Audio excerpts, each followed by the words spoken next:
Qu'est-ce qui t'a amené à devenir une voix qui s'exprime contre la pornographie? 1 an après avoir appris que mon frère travaillait dans l'industrie pornographique, il a découvert qu'il avait contracté le virus de l'immunodéficience humaine, la bartonellose et la syphilis. 1 an après l'avoir appris, mon frère est décédé. Ne t'en fais pas, je ne me sens pas mal. Les hommes qui regardent plus de pornographie sont généralement plus mécontents de la taille de leur pénis. Tu t'es d'abord rendu compte que l'avortement était mal, puis tu es devenu catholique? Je ne croyais pas en Dieu parce que je ne comprenais pas comment un Dieu tout-puissant et qui est le bien pourrait permettre le mal. Planned Parenthood. Qu'est-ce que tu sais de Planned Parenthood? Planned Parenthood est le plus vaste réseau mondial de cliniques d'avortement, avec le plus grand nombre d'établissements pratiquant cette intervention. Et il y a des restaurants McDonald's partout dans le monde. Quelles familles sont derrière tout cela? Ce sont des gens qui ont un agenda eugéniste, n'est-ce pas? La conférence sur la population et le développement du Caire de 1994, disponible sur le site de l'Organisation des Nations Unies, elle décrit un scénario où l'on a tenté de mettre en place des paramètres pour réduire la population sans succès. Toutes les politiques promues par le progressisme, par le Forum économique, par Davos, cherchent en réalité à réduire la population. Ce n'est pas une conspiration, c'est simplement arrêter la consommation de pornographie a été la chose la plus difficile que j'ai jamais faite.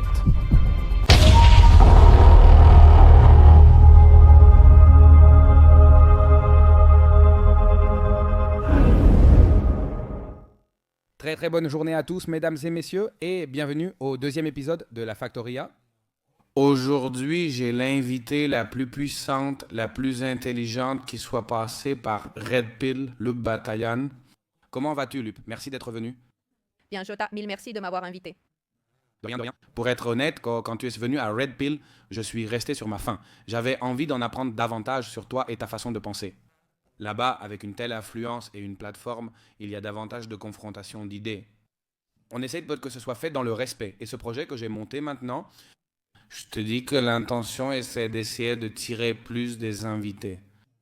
Dans une interview personnelle, je crois que cet objectif est atteignable. Mais c'est plus complexe dans Red Pill en général. J'espère que oui, que les gens apprécient. J'espère que oui. Loup, qui es-tu? Pour les gens qui ne te connaissent pas, comment te définirais-tu? Qui es-tu? Que fais-tu dans la vie? Et tout ça? Eh bien, je suis argentine, j'ai 26 ans, je suis écrivaine et conférencière. L'année dernière, j'ai publié mon 4e livre intitulé « Calladita, tu es plus jolie ». Il traite de la pornographie, de la prostitution et de l'hypersexualisation, et les précédents portant sur l'euthanasie et sur l'avortement. Mon militantisme pour l'avortement a débuté en 2018 en Argentine. Et voilà un peu. Je suis une grande passionnée des grandes causes. Parfois, je pêche par excès d'idéalisme, mais j'essaye d'apporter ma petite contribution pour que cette société soit un peu meilleure. Tu as dit que parfois tu pêches par idéalisme et que ton activisme est axé sur l'avortement, enfin contre l'avortement, sur l'euthanasie, j'imagine que... Aussi contre l'euthanasie. Pourquoi as-tu lié l'idéalisme à ton combat militant? Eh bien, parce que pour moi, ça ne suffit pas. Ça ne me satisfait pas de dire « les choses sont comme ça et c'est la réalité que tu vas vivre », tu vois? Je vois un monde qui va de plus en plus mal. Et je pense que, et même s'il y a une histoire, en fait, je crois que c'est un passage du Coran. Et un de mes profs de droit la raconte toujours dans ses conférences, si je me souviens bien. C'est l'histoire d'un homme qui marche sur une plage et voit plein d'étoiles de mer en train de mourir sur le rivage. Il voit tout cela. Et il se dit... Je ne peux rien faire contre tout cela, mais je peux prendre cette étoile. Il prend une étoile de mer, disant qu'il va la sauver et la remet à la mer. Je sens que parfois, mon attitude face à la politique ressemble un peu à ça. Je sais que je ne pourrai pas tout changer. Il serait impossible de dire que mes actions, ou même celles de nous tous, peuvent tout changer absolument, mais nous pouvons changer de petites choses. Pour moi, c'est suffisant. Me dire, je vais changer ça et sauver celui-là. Et bon, comme je le disais, nous vivons dans ce monde où tout va de plus en plus mal. On entend souvent un discours qui encourage à s'engager, mais de manière superficielle et pragmatique. Ça se vend bien. Mets tes valeurs aux enchères pour t'adapter à une certaine idée qui semble maintenant être la solution miracle. Je comprends qu'il n'y a pas de sauveur. En fait, mon sauveur, je l'ai déjà, c'est Jésus. Il est déjà venu et nous l'attendons. Je ne prétends pas trouver de solution magique en politique, mais je comprends que ma participation en politique peut améliorer la vie de quelqu'un. N'est-ce pas? Quelqu'un peut avoir une vie plus digne, quelqu'un peut avoir... Une vie de Décider, choisir la vie ou même une mort vraiment juste dans des conditions de dignité. Quand on parle de l'euthanasie ou d'améliorer la qualité de vie de quelqu'un, quand on le sort de la pornographie ou de la prostitution. Je veux dire que je le vois en réalité. Et je reçois les témoignages des gens qui me disent « Merci Lup, parce qu'avec ça, je me suis décidée, merci Lup. J'ai pris la décision d'arrêter de consommer de la pornographie. Ce sont de vrais et beaux changements. Chacune de ces vies compte, tu vois. Mais bon, peut-être que cette façon de voir les choses... Certains jugent cette vision trop idéaliste, loin du pragmatisme politique en vogue aujourd'hui.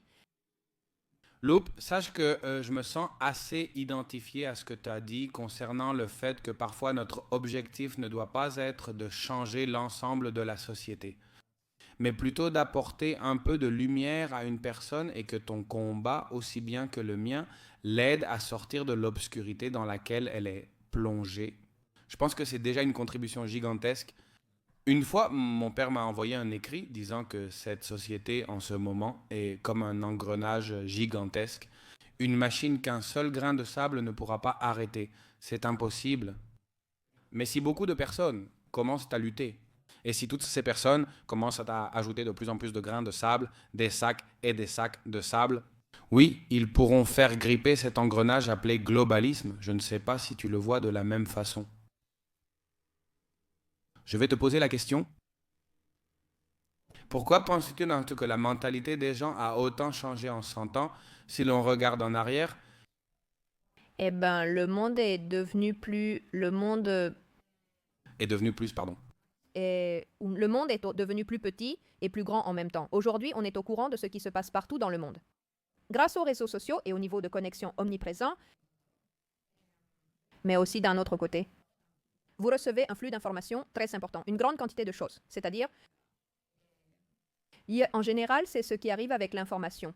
On a maintenant accès à des choses plus profondes, donnant l'impression d'être plus proche de tout. Internet permet d'accéder à presque tout, mais avec un niveau de surinformation très élevé. Donc de là surgissent beaucoup de nouvelles préoccupations, mais aussi des préoccupations communes. Pourquoi? Parce qu'aujourd'hui, il y a des groupes de lobbyistes qui ont compris que certains discours sociaux peuvent très bien pénétrer dans des sociétés complètement différentes. Pourquoi débattons-nous de l'avortement de la même manière? Ce débat a-t-il eu lieu en Espagne, en Argentine, au Mexique? Est-il présent en Afrique? Pourquoi les mêmes termes sont-ils employés partout?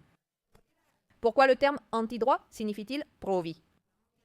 N'est-ce pas apparu dans les rues de Buenos Aires en 2018? Cela ne vient-il pas d'un manuel de 2016 de la Fédération internationale pour la planification familiale, qui a été écrit à Londres, publié à Londres et exporté dans toutes les langues du monde? Tu comprends alors? Regarde comment on nous a vendu certains problèmes en profitant de cette surinformation, de ce besoin soudain de nous ressembler.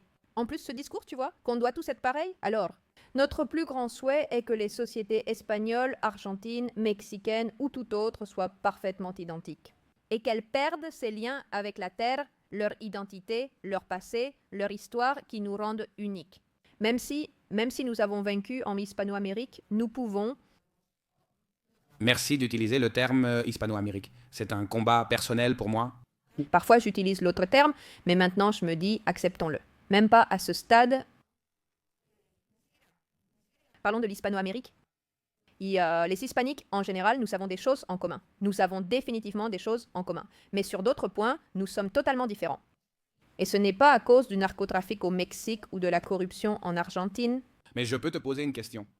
Cela n'arrive-t-il pas justement entre les provinces argentines, ça? Les gens de Cordoba sont-ils pareils que ceux de Buenos Aires? Mais ici, dans la communauté de Madrid, c'est un argument que j'utilise fréquemment pour débattre ou déconstruire l'argumentaire de chaque pays, de chaque région. Il fait très clair ici, actuellement, à Bajadonda. Et moi, quand j'étais petit, les gens de mon village, Torrelodones, on nous reconnaissait toujours parce qu'on a toujours utilisé un langage que beaucoup d'entre vous qui me regardaient connaissaient. Ours, sanglier à poil dur. On utilisait un jargon typique de Torre, les gens savaient qu'on en venait. Ces petites différences ne devraient jamais être utilisées pour nous séparer, mais elles existent bel et bien en Espagne. À Valence, on mange une paella. Au Pays Basque, il y a les tapas. En Andalousie, il y a les fritures. En Catalogne, il y a la crème catalane. Et même la gastronomie est différente. La communication varie légèrement au sein d'un pays, un phénomène universel. Je ne sais pas si tu penses, Garonne, que ces petites différences servent à nous diviser. Oui. Tu vois, c'est très intéressant. Ça me sidère qu'ici en Espagne, ils n'arrivent pas à une véritable unification de la langue. Non? Tu changes d'endroit et tu vas voir qu'ici c'est en valencien, là c'est en catalan. Et attention, ça fait partie de l'identité, mais la différence est aussi utilisée pour segmenter et diviser, non? C'est un équilibre très délicat qu'il faut respecter, dans lequel il faudrait être, non? Et dans lequel tu respectes les différences, mais tu comprends aussi qu'il y a une unité à partir de cela, que la différence enrichit, elle ne divise pas. Eh bien? Et toi, tu le disais, il n'y a pas de différence entre les provinces? Bien sûr qu'il y a des différences entre les provinces, mais le Porteigne, même s'il se dispute à mort avec le Cordouan, ils restent tous les deux argentins. Et d'abord, ils se reconnaissent pas comme argentins. Et c'est quelque chose qu'on essaye de... On essaie constamment de semer la discorde et de nous diviser, tu vois. Récemment, en Argentine, à travers divers récits, Des tentatives de division similaires se produisent également maintenant. je ne sais pas si c'est aussi extrême que ce qui se passe ici, mais oui, tout d'un coup, tu as un délire. Heureusement, ils sont totalement improbables de se produire dans la réalité, mais tu as un délire? De séparer là la partie de Cordoba et de faire un pays différent. Tu as la revendication mapuche constamment et comme tu le sais, les mapuches ne sont pas originaires d'Argentine, mais ils sont chiliens. Et les activistes du territoire mapuche sont financés par l'Angleterre en Argentine? 100%, oui. Comme toujours, tout mène à la perfide Albion. Tu vois, tous nos problèmes remontent au même endroit. Mais s'ils avancent que la Patagonie est un territoire mapuche et non argentin, alors ils veulent séparer la Patagonie du reste du pays. Et ça ne risque pas de provoquer de nombreuses revendications. De plus, en creusant un peu, on réalise qu'ils ne sont pas totalement étrangers. Oui, je fais le lien avec toute la segmentation qui a été faite d'un territoire qui partageait la même langue, la même religion. Au final, cela n'a fait que nous appauvrir. Je n'avais pas prévu de parler d'hispanité ici avec toi, mais c'est pratiquement ça. C'est ce dont se sont occupés les ennemis historiques de l'Espagne. Je comprends. Récemment, Victor Dominguez et moi discutions qu'en ce moment, en tant qu'Espagnol ou Hispano-Américain, il est imprudent de rester concentré sur nos ennemis historiques et tout ça. Je pense qu'on devrait d'abord devenir fort, puis ensuite réclamer. Pardon, vous disiez. L'Argentine occupe-t-elle les îles Malouines? Je comprends. Les Malouines sont occupées par les Anglais. Ce que je veux dire, c'est qu'actuellement, nous devons d'abord renforcer notre économie afin de pouvoir ensuite lutter géopolitiquement depuis une position de force. Actuellement, nous sommes tels des marionnettes. Nous devons rallumer notre flamme intérieure. Loup, je voulais te parler du sujet de l'avortement. Tu es profondément contre l'avortement. À quoi tient ta position? Est-ce à cause de ta religion? Est-ce parce que tu es catholique? Ou est-ce à cause d'une expérience? Dis-moi d'où te vient ce désir de militer et d'ouvrir les yeux des gens. En ce qui me concerne, je suis d'accord avec toi. L'aberration que représente l'avortement. Eh bien, écoute, quand j'ai commencé en 2018, j'avais 19 ans, j'ai eu 19 ans une partie de l'année 20, l'autre. C'est à ce moment-là qu'on a commencé à discuter sérieusement de la question de l'avortement en Argentine. À cette époque-là, j'étais complètement athée et en fait, beaucoup de non, je n'étais pas baptisée, je me suis fait baptiser en 2020, vraiment. Tu ne viens pas d'une famille catholique? Et mes parents sont catholiques, mais ils n'ont pas grandi dans des foyers où il y avait une pratique religieuse. Donc, ce n'est que maintenant, à l'âge adulte, qu'ils commencent à vivre la pratique religieuse en famille. Ou, Donc, vous êtes une catholique pratiquante convertie. C'est intéressant. oui, c'est-à-dire que je me suis fait baptiser en 2020 et je me suis convertie en 2000. 20, je ne le savais pas, tu vois, c'est très curieux. C'est lié à mon succès et à ma notoriété grandissante. Et toi? Imagine que j'étais une jeune étudiante universitaire à l'Université publique d'Egresada Nacional, à Buenos Aires, qui est une école très progressiste là-bas en Argentine, et interdite. C'était quelque chose de totalement inhabituel pour le milieu social auquel j'appartenais. Cela m'a également apporté une grande visibilité par rapport à ce que la revendication voulait démontrer à ce moment-là. Tu sais, je suis complètement honnête avec moi-même. C'était une question d'opportunité, selon la façon dont les choses se sont présentées. Je ne cherchais pas cela, mais à ce moment-là, j'ai accepté. Je réalise que l'image, le contenant que je dois être aujourd'hui, ce n'est pas pareil de Guadeloupe, 40 ans. Cela aide probablement à faire passer le message. Rien de mieux que de mettre mes compétences au service d'une noble cause. On le fera, d'accord? Qu'est-ce qui t'a amené à passer d'athée à profondément catholique? En 2020, j'ai lu une thèse qui... En fait, c'était un mémoire qui m'a convaincu, c'est-à-dire qui m'a donné des réponses à toutes les raisons pour lesquelles je ne croyais pas en Dieu. Je ne croyais pas en Dieu parce que je ne comprenais pas comment un Dieu tout-puissant et qui est le bien pouvait permettre le mal. À chaque fois que je demandais, on me donnait des explications qui honnêtement ne me satisfaisaient pas. Puis un professeur m'a dit que le problème, c'est que les gens t'expliquent les choses comme si tu as suivi un cheminement logique inhabituel en passant de B à A alors que la plupart des gens auraient eu besoin de l'explication de A à B. Voici le chemin suivi par saint Thomas d'Aquin pour parvenir à cette réponse. Il s'agit d'un grand cheminement. Donc, Aristote reste un philosophe étudié même dans la philosophie moderne. Oui, oui, oui. C'est pour cette raison que je posais souvent des questions et les gens me répondaient « Je ne suis pas convaincu, tu ne réponds pas à la cause. » En 2020, j'ai lu un mémoire. Ça m'a convaincu et j'ai laissé passer quelques jours pour voir si cette conviction me passerait. Mais à un moment, je me suis dit « Non, vraiment. » Je ne sais pas comment m'y opposer. Si c'est réel, alors Dieu existe et je ne peux pas vivre comme s'il n'existait pas. Et à partir de là, ça a été un processus pour essayer de le trouver. C'est-à-dire, je crois que ma conversion a eu lieu avant. Vous dites toujours que la conversion est une rencontre personnelle avec le Christ. Eh bien, ma rencontre personnelle avec le Christ est venue bien plus tard. Mais à cet instant, c'était purement logique.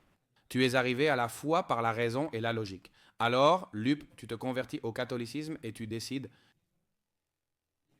de commencer ta vie d'activiste. Ton premier combat, j'imagine que c'était de lutter contre la position pro-avortement, n'est-ce pas?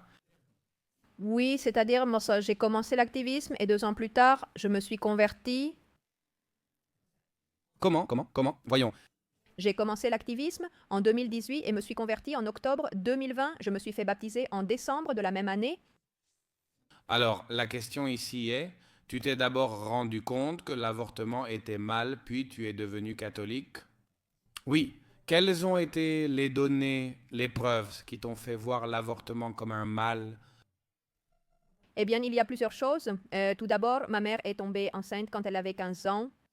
C'était un peu l'anti-récit de tout. Classe moyenne supérieure. De toi ou de ton frère? De mon grand frère? Classe moyenne supérieure, père juge, mère universitaire. Une situation économique très très aisée et dans la maison de ma mère. C'était une réalité très courante que lorsqu'une fille tombait enceinte, soudainement il y avait beaucoup de grossesses adolescentes, ou même ma grand-mère tombait enceinte, à un moment qu'elle considérait comme inopportun. Et la solution était l'avortement, et il y a eu énormément d'avortements, des dizaines d'avortements, parce qu'il y avait aussi beaucoup de femmes à la maison. Et ma grand-mère a dû avoir 5 ou 6 avortements. Un truc du genre, histoire que tu sois prêt mentalement. Provoqué? Provoqué. Et en fait, ma maman est née parce que le médecin a dit à ma grand-mère, assez d'avortements. C'est-à-dire, cela met ta vie en danger, tu vas devoir la garder. Dans ce contexte, l'avortement était une réalité, notamment dans les meilleures cliniques de Buenos Aires. Ne crois pas qu'elle s'est fait avorter avec un cintre. Et du persil, ce n'était pas illégal? C'était illégal, mais il y a toujours eu des avortements clandestins dans de bonnes conditions, pour ainsi dire. D'accord, c'était clandestin, mais avec tout le confort possible. Bien sûr, exactement. Celui qui peut se le permettre trouve toujours un moyen de faire les choses illégalement, mais en se protégeant autant que possible. Et quand ma mère tombe enceinte, la solution que proposent mes grands-parents, surtout ma grand-mère, c'est qu'elle avorte. Ma mère est la première de sa famille à dire non. Cela lui a coûté son expulsion de la maison. Elle a dû sortir pour se débrouiller seule, trouver un travail alors qu'elle était vraiment très peu débrouillarde, honnêtement, parce qu'elle venait d'une réalité économique très très aisée. Et donc ça, c'était mon grand frère. Donc moi, depuis ce moment-là, enfin, chez moi, ça n'a jamais été un tabou. Ce n'était pas dramatique, mais on a toujours connu la réalité. Mon frère est né dans ce contexte et depuis toute petite, je ne sais pas, quand on commence à entrer dans la puberté, ma mère nous rassemblait tous. Elle avait la conversation et la conversation était « Si tu veux faire des choses d'adulte, je ne peux pas t'en empêcher, n'est-ce pas ?» Mais sache que les choses d'adultes nécessitent des solutions d'adultes et l'avortement n'est pas la solution responsable d'un adulte, n'est-ce pas? Donc voilà, il y a toujours eu une éducation morale dans ce sens, non? En ce qui concerne les valeurs. Au fur et à mesure que je grandissais, par exemple, je me souviens qu'en 2014, alors que j'étais encore au lycée, en Argentine, un débat intense sur l'avortement n'a jamais atteint le niveau législatif. Mais déjà à ce moment-là, j'avais décidé de faire mon mémoire sur ce sujet. Et j'avais commencé à recueillir quelques données, plutôt juridiques et biologiques, à ce sujet. J'ai participé aux Olympiades de biologie au lycée, ce qui m'a renforcé en développement embryologique et autres domaines. Et ensuite, en 2017, j'ai suivi la première année de médecine, là-bas à la faculté de médecine de l'Université de Buenos Aires, qui est l'embryologie. Donc, quand arrive 2018, le débat, j'avais toutes les bases biologiques extrêmement solides. En CA, j'étais super bien. C'était une école, je n'avais pas besoin qu'on vienne me l'expliquer ou de le réapprendre à ce moment-là. J'ai commencé à enquêter avec les informations supplémentaires recueillies et une position morale ferme. J'ai commencé à enquêter par curiosité car cela m'intriguait et me venait à l'esprit. Doutant des chiffres d'une femme sur 3 mourant et de 500 000 avortements clandestins, j'ai commencé à enquêter seule, de manière autodidacte, comme je le fais encore aujourd'hui. Les chiffres ne semblaient m'appeler pas cohérents, ce qui contrastait avec la situation internationale, avec faits historiques, statistiques actuelles et législation. Le fait que ça ne collait pas me faisait me sentir mal à l'aise. J'avais besoin de parler, car je sentais que ça n'allait pas. Et ensuite, je me suis engagée dans une organisation non gouvernementale, dans cette organisation non gouvernementale, pour faire du bénévolat. Les samedis matins, dans un programme d'accompagnement des femmes enceintes en situation de vulnérabilité socio-économique. En discutant avec les bénévoles de l'organisation non gouvernementale, ils ont découvert ma façon de penser, mon niveau d'argumentation et comment j'exposais mes idées à un moment où les porte-paroles manquaient. Et cette organisation non gouvernementale, en plus, a joué un rôle de, disons, fer de lance dans tout ce qui a été le débat sur l'avortement. Évidemment contre, n'est-ce pas? Dans ce désespoir de manquer de porte-parole, ils m'ont appelé. Ça s'est très bien passé les fois où je suis allée débattre, puis on m'a invité au Parlement. Une énorme boule de neige a commencé à se former, grossissant de plus en plus. Et qui a fini par exemple par aboutir. Au début de 2020, j'ai publié mon premier livre et à la fin de cette année-là, ma conversion a eu lieu. D'accord, je comprends parfaitement. Loup, tu es contre l'avortement dans toutes les circonstances, dans absolument toutes. Parce que moi aussi, je suis contre l'avortement dans toutes les circonstances. Sauf si la vie de la mère était gravement en danger, comme par exemple si elle a un cancer. En société, on ne peut pas non plus attendre des femmes des actes héroïques. Donc seulement dans cette circonstance, je pourrais en venir à comprendre qu'une femme avorte, mais sur la question du viol, qui est un argument que je trouve très faible de la part des pro-avortement, et s'il y a viol, eh bien, je pense que tu as les données mieux que moi, mais je crois que cela ne représente même pas 0,5% des cas de... L'avortement? Exactement. Je ne sais pas, ça n'a aucun sens. C'est prendre un petit exemple totalement exagéré et hors de propos pour justifier une atrocité qui est généralement utilisée comme méthode contraceptive. Et toi, qu'en penses-tu et dans quel cas l'avortement serait-il tolérable pour toi? Je suis d'accord avec ce que tu as dit. En d'autres termes, l'avortement n'est autorisé sous aucun prétexte, que ce soit en cas de malformation fœtale ou de viol. Et la cause? Mais il faut bien distinguer. Ce n'est pas un risque pour la santé, mais un danger de mort imminent, inévitable autrement. Je pense que c'est bien. En fait, il n'y a aucune législation dans le monde qui... En République dominicaine, si je ne me trompe pas, c'est interdit. Je n'en suis pas certain. Je ne te raconte pas.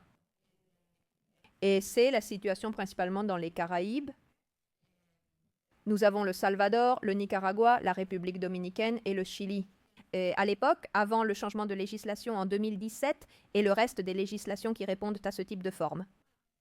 Non, ce qu'ils disent, c'est que dans le code pénal, il y a une rédaction générale qui parle de l'avortement comme étant totalement punissable. Mais ces cas que tu évoques, justement à cause de l'exigibilité du droit et de l'acte héroïque en soi, cela relève toujours de l'état de nécessité, et donc cet état de nécessité qui, par exemple, est réglementé, c'est-à-dire qu'ils l'ont dans la partie générale du code,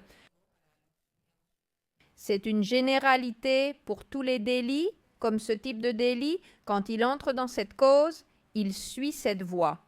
Ces femmes ne reçoivent pas de peine de prison parce que la loi comprend que je ne peux pas te demander quelque chose que soit héroïque, ce n'est pas exigible.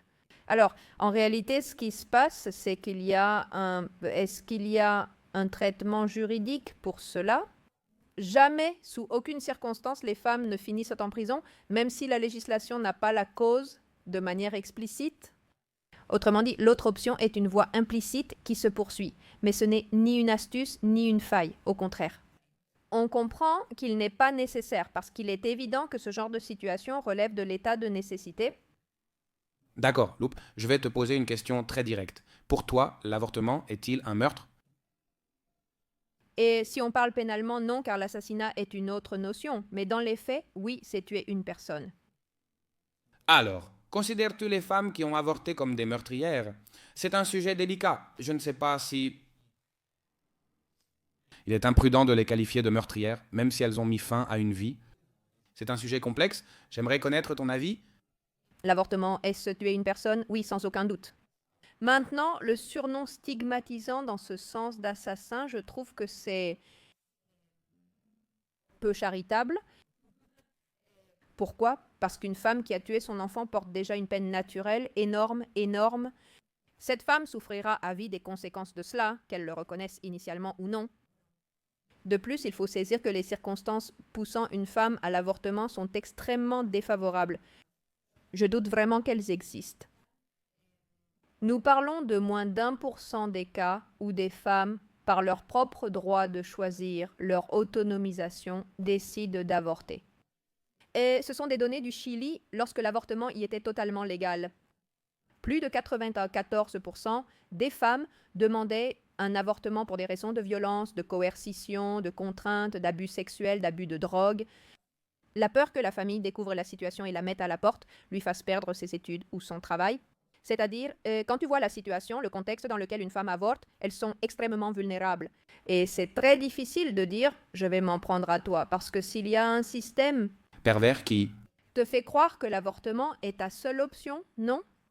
C'est-à-dire, quand tu vois une femme qui est extrêmement contrainte ou forcée par la situation qu'elle vit, elle n'est pas libre de choisir. Et justement, la justice comprend cela.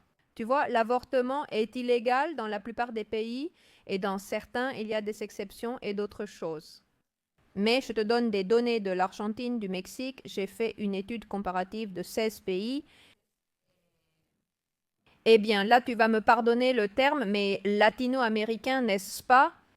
Avec l'avortement illégal, dans aucun de ces pays, il n'y avait de femmes emprisonnées pour leur propre délit d'avortement, même si dans la plupart l'avortement était illégal pour certaines raisons ou totalement illégal. Et cela, c'est parce que le système judiciaire comprend que lorsqu'une femme avorte, c'est-à-dire qu'elle commet un délit. De plus, certaines peines n'impliquent pas nécessairement d'incarcération, et certains types de mécanismes judiciaires, comme la suspension du procès à l'essai et d'autres, qui permettent au juge d'établir un certain type de conditions de conduite. Que cette femme sorte de l'environnement où elle est blessée ou vulnérable. La pénalisation de l'avortement permet-elle d'agir contre l'agresseur, contre celui qui a fourni l'avortement, contre la personne qui l'a poussé, de sortir cette femme de cet environnement hostile? Justement parce qu'une enquête a été ouverte. Alors, peut-être que pour cette femme, comme nous savons que c'est le père qui l'a obligée et qu'elle est mineure, eh bien, faut-il la sortir de cette maison? Ou est-ce un mari qui la soumet à la violence domestique et, dans ce contexte, l'a obligée à avorter? Alors, qu'est-ce que la pénalisation apporte une solution à la femme, mais elle ne se termine pas par de la prison. Alors, regarde comment toute une rhétorique s'est construite, celle de l'assassine, celle du système pénal qui intervient. Oui, ce système pénal proposé, qui fait beaucoup de mal, qui est tout le contraire. C'est-à-dire, quelle bénédiction que le système pénal et l'ordre juridique pénal comprennent. C'est un délit. C'est la façon d'apporter une réponse adéquate à cette femme pour la sortir d'une situation de violence où elle n'a pas le choix. Je comprends. En vérité, moi aussi, je trouve assez stigmatisant d'appeler une femme qui a avorté une meurtrière. J'ai des personnes proches qui ont avorté et tout ça. Et je ne pense pas que ce soit la chose la plus prudente ni la plus correcte, parce que c'est une position de confrontation et je crois que ça n'aidera jamais notre cause, qui est d'essayer de sensibiliser sur ce que représente réellement l'avortement. Et toi, tu as un message? Comment convaincrais-tu une femme enceinte qui envisage d'avorter que ce n'est pas la seule option, quand tout le système, en réalité, fait aussi cela? Je suis d'accord avec toi là-dessus, Pujarte, pour te dire que c'est la seule solution. Et aussi à travers les séries, à travers les chansons, ils font voir la maternité comme un tourment si grave. L'autre jour, mon colocataire regardait une série où une mère pleurait à cause de son enfant. C'était insupportable. Et je me rends compte que c'est l'image qu'il reflète constamment de la maternité. Comment convaincrais-tu une femme qui a grandi dans cette société? À qui on a vendu ce discours si toxique que l'avortement n'est pas la seule voie? Quand elle a cette peur si atroce, encouragée. Écoute, je lui dirais de bien s'informer, tu vois, parce que ce n'est pas ça. Ce n'est pas un hasard si le même mouvement qui dit venir te libérer te cache délibérément des informations. Pourquoi? C'est une idée. Je vais te donner un exemple qui pour moi est très concret. Au Chili, depuis 2017, ils ont l'avortement pour des motifs spécifiques. Pour qu'une femme puisse accéder à un avortement, ou plutôt lorsque qu'une femme se trouve face à la possibilité d'accéder à un avortement, parce qu'elle est concernée par l'une des causes prévues par la loi, on lui demande si elle le souhaite recevoir des informations. Non, ou plutôt il y a des séances de conseil qui sont obligatoires avec des organisations qui sont validées par l'État. Ce n'est pas un nombre infini, mais des personnes spécifiques. Par exemple, Miles Chili, pour donner un exemple, qui est une fondation pro-avortement. Je crois qu'il y a aussi Pro-Vie Chili ou quelque chose comme ça, qui est évidemment une organisation pro-vie. Mais une femme reçoit un accompagnement, mais lorsqu'elle entre dans cet accompagnement, elle se retrouve forcément face à des organisations pro-avortement. Elle n'a accès à aucune organisation pro-vie. Et si la femme le souhaite, on lui propose. Elle peut recevoir des informations si elle décide d'opter pour la vie. Ce n'est qu'à ce moment qu'elle entre en contact avec les organisations pro-vie. Pas avant, n'est-ce pas? En d'autres termes, si une femme refuse l'avortement, elle reste pro-choix toute sa vie avec une vision unique de la situation. Et des cas comme ceux-là où l'on cache délibérément des informations à la femme. Le fait que, par exemple, on ne te donne pas la possibilité, et à moins que tu ne la demandes expressément, on ne te la donne pas, d'écouter le battement du cœur de ton enfant. Pourquoi si je suis si libre? Pourquoi? Si tout ce discours que tu me vends est vrai, pourquoi as-tu besoin de cacher mes informations? La dissimulation d'informations est la première chose qui se produit pour dire, dans cette situation, que cette personne n'est pas libre de choisir. C'est-à-dire que les associations pro-avortement ont la priorité pour accéder à ces femmes enceintes qui envisagent d'avorter et non les associations pro-vie. Bien sûr, oui, et c'est terrible. C'est un peu un exemple, non? Ou, par exemple, comme on disait, cette histoire d'échographie, l'échographie et le fait d'écouter le battement du cœur. L'accès à l'avortement est actuellement débattu en Espagne et aux États-Unis. Sans cet accès, les femmes se retrouvent dans une situation difficile. Il lui manque un élément clé pour prendre une décision éclairée. As-tu déjà subi la censure? Parce que tout à l'heure, tu expliquais comment on essaye toujours de cacher ces informations. Et toi, comme moi, je ne connais pas d'activiste plus reconnu que toi. Dans ce milieu, as-tu subi la censure de la part des pro-avortement et du féminisme en général? De la censure, des agressions ou de la violence verbale ou physique? Des agressions ou de la violence physique. En fait, une fois, j'ai eu une affaire que j'ai portée en justice pour harcèlement, mais c'était de la part des libéraux, pas de... Des féministes? Oui, parce que ça a commencé sur Twitter. Ensuite, nous parlerons des libéraux, car c'est notre prochain sujet, d'accord? Mais bon, voilà, ils étaient très fâchés contre moi et eh bien peut-être que la chose la plus proche de la censure que j'ai vécue, c'était dans les médias. Moi, on m'a... En fait, à l'époque, c'était une nouvelle quand Pablo Dugan m'a décommandé de son émission. J'ai été invitée à un débat car personne d'autre ne voulait y participer, mais il n'y avait personne pour débattre avec moi. C'est très positif, ça veut dire que tu fais les choses extrêmement bien. En gros, je crois qu'à cette période, j'avais plus ou moins 3 débats à la télévision, en clair, quelque chose comme ça, vraiment très très peu. 2 ou 3, quelque chose comme ça. Mais à ce stade, ils refusaient déjà. Pendant longtemps, ils ont cessé de m'inviter à la télévision car il n'y avait pas de militante prête à débattre avec moi de l'autre côté. Le problème quand on n'est pas invité, c'est qu'on peut se dire « Waouh, j'ai vraiment bien fait le travail ».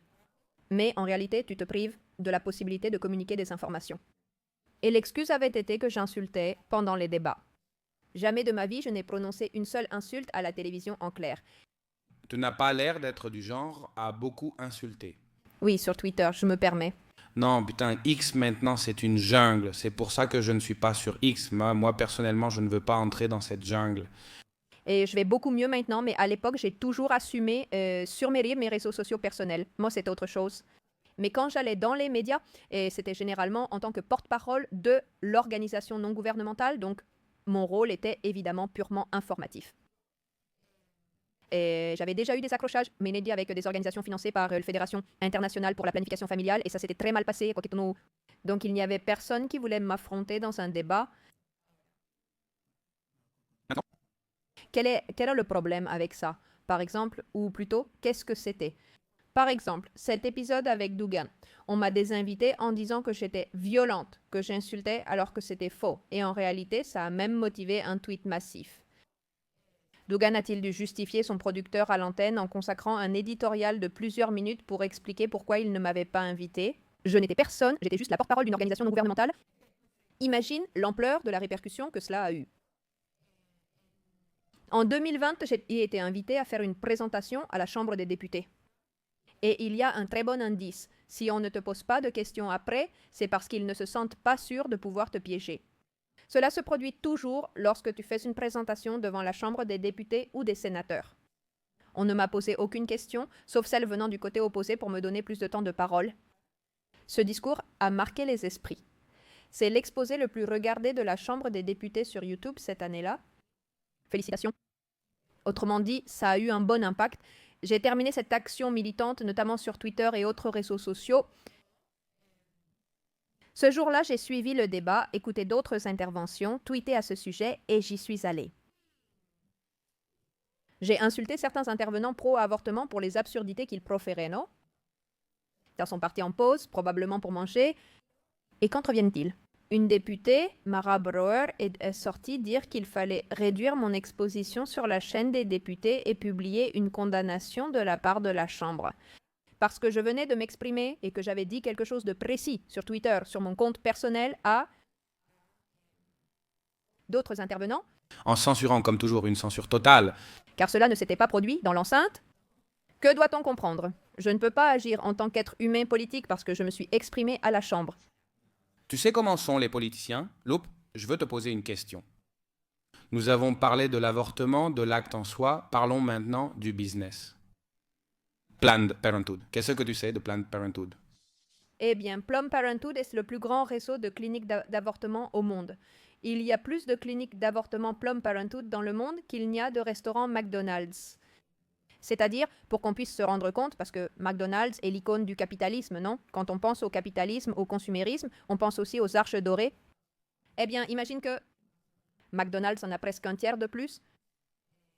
Planned Parenthood, on compte près d'un tiers de plus.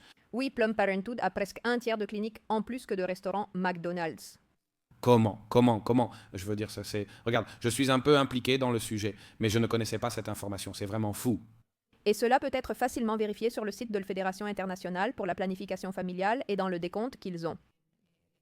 Des restaurants de la chaîne Les Arches Dorées.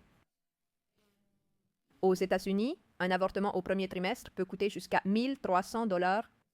Il est vrai que généralement ce n'est pas l'utilisateur qui paye cette somme, mais qu'elle est accordée par l'État à travers des subventions. Lorsque tu dis que c'est un droit humain, l'État doit évidemment intervenir pour fournir les fonds nécessaires afin de garantir que tu puisses y accéder, que tu aies de l'argent ou non. D'un autre côté, il a aussi été scientifiquement démontré, et cela peut être vérifié dans n'importe quel pays du monde, qu'à partir du moment où l'avortement est légalisé, le nombre de pratiques augmente. Donc là, tu as l'endroit pour le business. Dans ce contexte, de 2008 à 2016, dans ces 16 pays dont je te parlais tout à l'heure, pour lesquels j'ai mené la recherche, la Fédération internationale pour la planification familiale a investi plus de 123 millions de dollars pour faire du lobbying en faveur de la légalisation de l'avortement, en distribuant de l'argent à différentes organisations. Amnesty International, Catholics pour le droit de décider en Argentine, Casa Fusa, Gideon. Catholique pour le droit de décider? Catholique pour le droit de décider, oui. Oui, c'est quoi ce truc? C'est une honte, non? Je veux dire, quel genre de catholique? Bien qu'elle ne soit évidemment pas catholique, cette affirmation est inacceptable. C'est comme réduire l'islam au simple fait de ne pas manger de porc. Tu n'es pas musulman?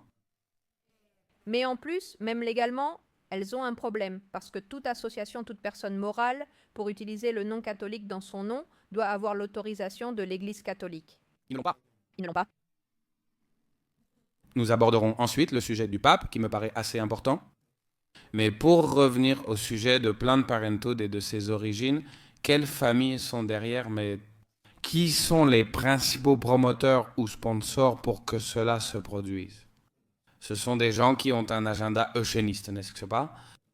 Sans aucun doute. Écoutez, je pense que cela est assez bien documenté. Tu sais, déjà dans les années 70, avec le rapport Kissinger, la Fédération internationale pour la planification familiale est mentionnée 21 fois dans le document, qui est le rapport Kissinger. Ce rapport déclassifié par la Sécurité nationale des États-Unis est publié dans l'intérêt public sur le site web du gouvernement américain. Ce n'est pas une question de théorie du complot. Une petite nuance que toutes les conspirations finissent, enfin pas toutes, je ne vais pas dire toutes, mais elles finissent par avoir une grande part de vérité contenue, Loupe. Oui, bon, pas toutes, mais parce que... Nous allons voir les reptiliens. Je ne t'accompagne pas, mon roi, mais je veux dire qu'il faut qu'ils soient impliqués. Je ne parle pas de la Terre plate ni des reptiles, je parle des conspirations qui impliquent des gouvernements et de grandes entreprises. Ce sont ces conspirations qui m'inquiètent, hein. Elles se révèlent souvent véridiques. Je pense que ceux qui parlent de conspiration politique, alors qu'il n'y a que des preuves, ça n'est parce qu'ils se laissent entraîner, mais sont un peu fous. Et la politique est une activité purement humaine qui n'existe pas sans l'homme. Il est possible qu'ils ne comprennent pas réellement son fonctionnement. Et tout comme l'homme ment, cherche ses propres intérêts, trompe, se fâche, et tout le reste, est-ce que c'est pareil en politique? Et croire que cela n'arrive pas, c'est... S'il y a des complots au sein de la copropriété. Comment ne pourrait-il pas y en avoir dans les hautes sphères? Est-ce être un enfant qui joue avec des couteaux? Loupe, tu parlais du rapport Kissinger, continue s'il te plaît. Le rapport Kissinger date des années 1970. Et ce qu'il avance, c'est qu'il y a certaines ressources qui sont d'une importance particulière, non, des ressources naturelles qui sont d'une importance particulière pour les États-Unis. Elles sont principalement concentrées en Amérique latine et en Afrique. Et donc, ce que ce rapport met en évidence, c'est que pour pouvoir préserver ces ressources dans des territoires dépeuplés, pour que demain, si les États-Unis en ont besoin, c'est-à-dire ces ressources les sont cruciales pour la sécurité et la défense des États-Unis.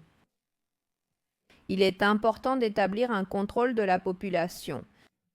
Et il dit presque textuellement qu'aucune mesure de contrôle de la population ne sera efficace si elle n'inclut pas parmi ses possibilités l'avortement. Et dans ce sens, la façon dont les États-Unis, dans les années 70, mettent en pratique ce discours, ce n'est plus une suggestion venant directement des États-Unis, car cela pourrait être perçu comme une forme d'impérialisme ou de colonialisme. Les discours en faveur du contrôle de la population mondiale seront diffusés principalement via des organisations internationales de défense des droits humains. On mentionne ici la Fédération internationale pour la planification familiale, Fédération internationale pour la planification familiale, la santé et d'autres organisations. Un bénéfice pour tous. Pour que cela ne soit pas visible, pour que cela ne suscite pas ce rejet et cette défense nationale, face aux intérêts étrangers qui tentent de s'imposer sur les territoires. Comme vous pouvez le constater, ce rapport est très clair. Il n'y a pas beaucoup de place pour l'interprétation. Et certains éléments sont presque textuels. Comme je n'ai pas de mémoire photographique, je ne peux pas les citer mot pour mot de tout cela, mais vous pouvez le vérifier sur le site web des États-Unis. Dans les années 70, en 1994, nous avons le rapport La conférence du Caire sur la population et le développement de 1994 de l'Organisation des Nations Unies, qui est également disponible sur le site de l'Organisation des Nations Unies, qui dit que l'avortement est fondamental pour la régulation de la fécondité. Et il présente un scénario où l'on a essayé d'établir des paramètres de réduction de la population, mais cela n'a pas été possible. Et que l'Afrique et l'Amérique se reproduisent à un rythme double ou triple. De doubler ou tripler leur population en l'espace de 30 à 45 ans. Alors que l'Europe est léthargique et que pour ce dont nous avons besoin en 30 ou 40 ans, elle a presque besoin de 400 ans. Et regarde, c'est textuellement mentionné, on parle de la régulation de l'avortement, des pratiques d'avortement, pour la régulation de la fécondité, c'est-à-dire que ce n'est pas pour les droits sexuels des femmes. Il ne s'agit pas de libération ou de réduire la mortalité maternelle, mais de réguler la fécondité. Existe-t-il une politique de contrôle démographique? Évidemment, c'est quelque chose qui me choque énormément, les personnes qui n'arrivent pas à le comprendre. Il suffit simplement d'être attentif et d'écouter. Étant l'hôte et non l'invité du podcast, je te laisse t'exprimer, mais cela a été mentionné dans de nombreux podcasts auxquels j'ai participé. En disant que, à la fin de la journée, toutes les politiques qui sont promues par le progressisme, par le Forum économique mondial, par Davos, sont des politiques qui visent à la réduction de la population. Et ce n'est pas une conspiration, il suffit simplement d'observer, de les écouter et de l'intérioriser. Et se dire que ces gens-là ne veulent rien de positif pour nous. Si tu y réfléchis, les relations qui sont le plus mises en avant aujourd'hui sont celles des couples homosexuels. Je n'ai aucun problème avec les homosexuels, ça me semble, ils ne peuvent pas se reproduire. L'avortement est à l'ordre du jour, c'est comme un mantra du féminisme. Ils essaient de faire en sorte que les hommes et les femmes ne se comprennent pas. Ils génèrent aussi une polarisation dans les relations qui donnent la vie au monde. C'est tellement évident que ça me choque énormément. Et pourquoi penses-tu que les gens ont un voile si épais sur les yeux quand il s'agit de voir quelque chose d'aussi évident, même s'ils ne peuvent pas le voir? Il suffit d'être attentif et d'avoir le courage d'assumer qu'il y a des gens qui ont beaucoup de pouvoir dans le monde, qui a pratiquement déclaré la guerre aux gens d'en bas. Écoute, je pense que c'est un scénario qui est vraiment accablant. D'un côté, donc, quand possibilité de... Beaucoup choisissent de fermer les yeux face à cette réalité difficile, n'est-ce pas? Et d'un autre côté, je pense que c'est beaucoup plus facile de céder à la pression du groupe et que quelqu'un... Je te donne l'essentiel de ce que tu dois savoir. C'est-à-dire pour que tu puisses te rendre compte de ces choses. Tu dois suivre la voie de la pensée critique, t'informer par toi-même, confronter les réalités, douter constamment. C'est-à-dire vivre dans un espace sain avec le doute, avec l'incertitude, qui est ce qui te motive à vouloir en savoir plus. C'est bien plus simple que quelqu'un vienne et te donne tout prêt, n'est-ce pas? D'un autre côté, il a aussi été prouvé scientifiquement que la plupart des gens ont tendance à être vulnérables à la pression du groupe. Même s'il est évident que le résultat qu'on te montre est faux pour ne pas détonner dans le groupe, je préfère suivre le courant. Alors, si tu combines ces deux scénarios ici où il y a un lobby très très puissant qui impose certaines idées, il est facile d'aller à l'encontre du bon sens qui pourrait t'inciter à emprunter une autre voie. Totalement. C'est dommage et ton travail mérite vraiment d'être reconnu car c'est presque comme tenir tête. Quand un homme partage son opinion sur l'avortement, on lui rétorque parfois « Que peux-tu en savoir en tant qu'homme ?» ou sur des questions de racisme comme lorsque tu abordes l'esclavage et son histoire. Un homme blanc hétérosexuel ne peut pas le dire non plus. Je pense qu'aujourd'hui, il est en pleine guerre culturelle. Selon ces minorités, peu de choses peuvent être dites, car seule une personne de la même minorité peut leur parler. Et même ainsi, quand il s'agit de la minorité, bien sûr, parce que les femmes sont désormais aussi considérées comme une minorité ou un groupe socialement désavantagé. Opprimés, on ne les écoute que lorsqu'ils appartiennent à ce groupe ou à cette minorité. Et même ainsi, quand une femme le dit, est-ce qu'elle reste une victime du patriarcat, ou reste-t-elle une victime du racisme, ou reste-t-elle une victime de tout ce qui peut l'opprimer? Qu'en penses-tu? Oui, tu sais combien de fois on m'a accusé de chercher à être validée, d'être une pick-me. De pick-me girl? Non, toi t'es une pick-me girl? Oui, je la connaissais déjà. Mais bon, je crois, tout comme nous parlions tout à l'heure de la censure et dans ce cas de l'invalidation. Bientôt, on pourrait t'invalider parce que tu portes une chemise verte et donc tu ne pourrais pas donner ton avis, selon eux. C'est-à-dire, il y aura toujours une raison. Sophisme sur 24 jours sur 27 jours sur 7 pour l'eau. Pour celui qui veut t'invalider, il trouvera toujours une raison. C'est là qu'il faut être vigilant. En tant qu'homme blanc hétérosexuel, je m'affirme et dis ce que je pense. Sincèrement. Totalement. Et je pense que dans ce sens, il n'y a rien à faire. Pour les gens qui voient ces choses et qui parfois disent que « Oh non, je n'ose pas ». Il y a un moment où il faut grandir, la vie est dure. Oui, j'adorerais que ce soit différent, mais ce n'est pas le cas. Et c'est le scénario que tu dois affronter. Je pense que c'est bien plus libérateur de dire ce que tu penses que de rentrer chez toi en colère parce que tu as dû te retenir. Moi, au moins, je vais me coucher avec la conscience tranquille en sachant que ce que je pense et que je crois juste, je l'ai dit et je l'ai défendu jusqu'au bout. Moi aussi. D'ailleurs, j'en parlais hier avec un ami à moi. Si je meurs demain, même si je n'ai pas eu de descendance, qui est mon objectif le plus métaphysique, laisser ma trace dans le monde, avoir une bonne famille, avoir une bonne femme, honnêtement, je pense que je partirais de l'autre côté tranquille et heureux, parce que j'ai mis Je me bats pour ce que je crois juste et correct, et pour être la meilleure version de moi-même. Donc, si Dieu m'emporte, je partirai avec honneur et avec fierté. Et je crois que si nous vivions tous selon ce principe, le monde serait un bien meilleur endroit. Loup, tu es aussi un militant contre la pornographie et tu es aussi quelqu'un qui essaie de montrer aussi bien aux hommes qu'aux femmes les conséquences de sa consommation. Raconte-nous un peu plus. Qu'est-ce qui t'a amené à devenir aussi une voix très forte? Tu as un livre qui critique la pornographie? Eh bien, À la fin de 2021, je pensais comme la plupart des gens dans le monde que ce n'est ni bien ni mal. Si tu veux le faire, fais-le, sinon ne le fais pas. Je ne consommais pas de pornographie, mais à la fin de 2021, j'ai appris que les gens pouvaient devenir dépendants à la pornographie, d'après de nombreux témoignages. Et ça a complètement ouvert mon esprit, car je n'imaginais même pas que ce scénario pouvait exister. C'est-à-dire, si ce n'est ni bien ni mal, comment cela peut-il provoquer une addiction, n'est-ce pas? Comment chez certaines personnes cela peut-il finir par provoquer une addiction? J'ai alors commencé une enquête approfondie et j'ai découvert tout un univers. Et toutes les preuves sur la pornographie dont on ne parle pas, car c'est maintenant accepté, surtout en Espagne, aux États-Unis. Et un mouvement émerge pour dénoncer la pornographie et ses conséquences néfastes sur les consommateurs. Mais le monde de la pornographie est bien plus vaste. C'est-à-dire, qu'en est-il de l'industrie? Qu'en est-il de la législation? C'est-à-dire, aujourd'hui, il n'y a aucune tentative de légiférer, d'interdire ou de prendre quelque mesure que ce soit à ce sujet. Parce qu'on part du principe que ce ne sera pas possible, et comme ce ne sera pas possible, alors on ne le fait même pas. Mais en réalité, ce n'est pas vraiment prouvé. Donc voilà, je me suis mis à faire des recherches, et 3 mois après avoir commencé à enquêter sur tout ça, alors que j'écrivais déjà le livre, c'est-à-dire que le livre était déjà bien avancé. La partie sur la pornographie était déjà rédigée. J'ai appris que mon grand frère était entré dans le monde de l'industrie pornographique pour tourner de la pornographie. je n'arrive pas à y croire. Ton grand frère est acteur? Il l'était? Plus maintenant. Tu l'avais déjà raconté, les gens le savent. Oui. Tu viens de me surprendre totalement. Je n'en avais aucune idée. Oui, mon grand frère, le même que ma maman. Ton frère essaie souvent mentionné ici. On lui passe le bonjour, mais il ne le verra pas. Ça va être difficile.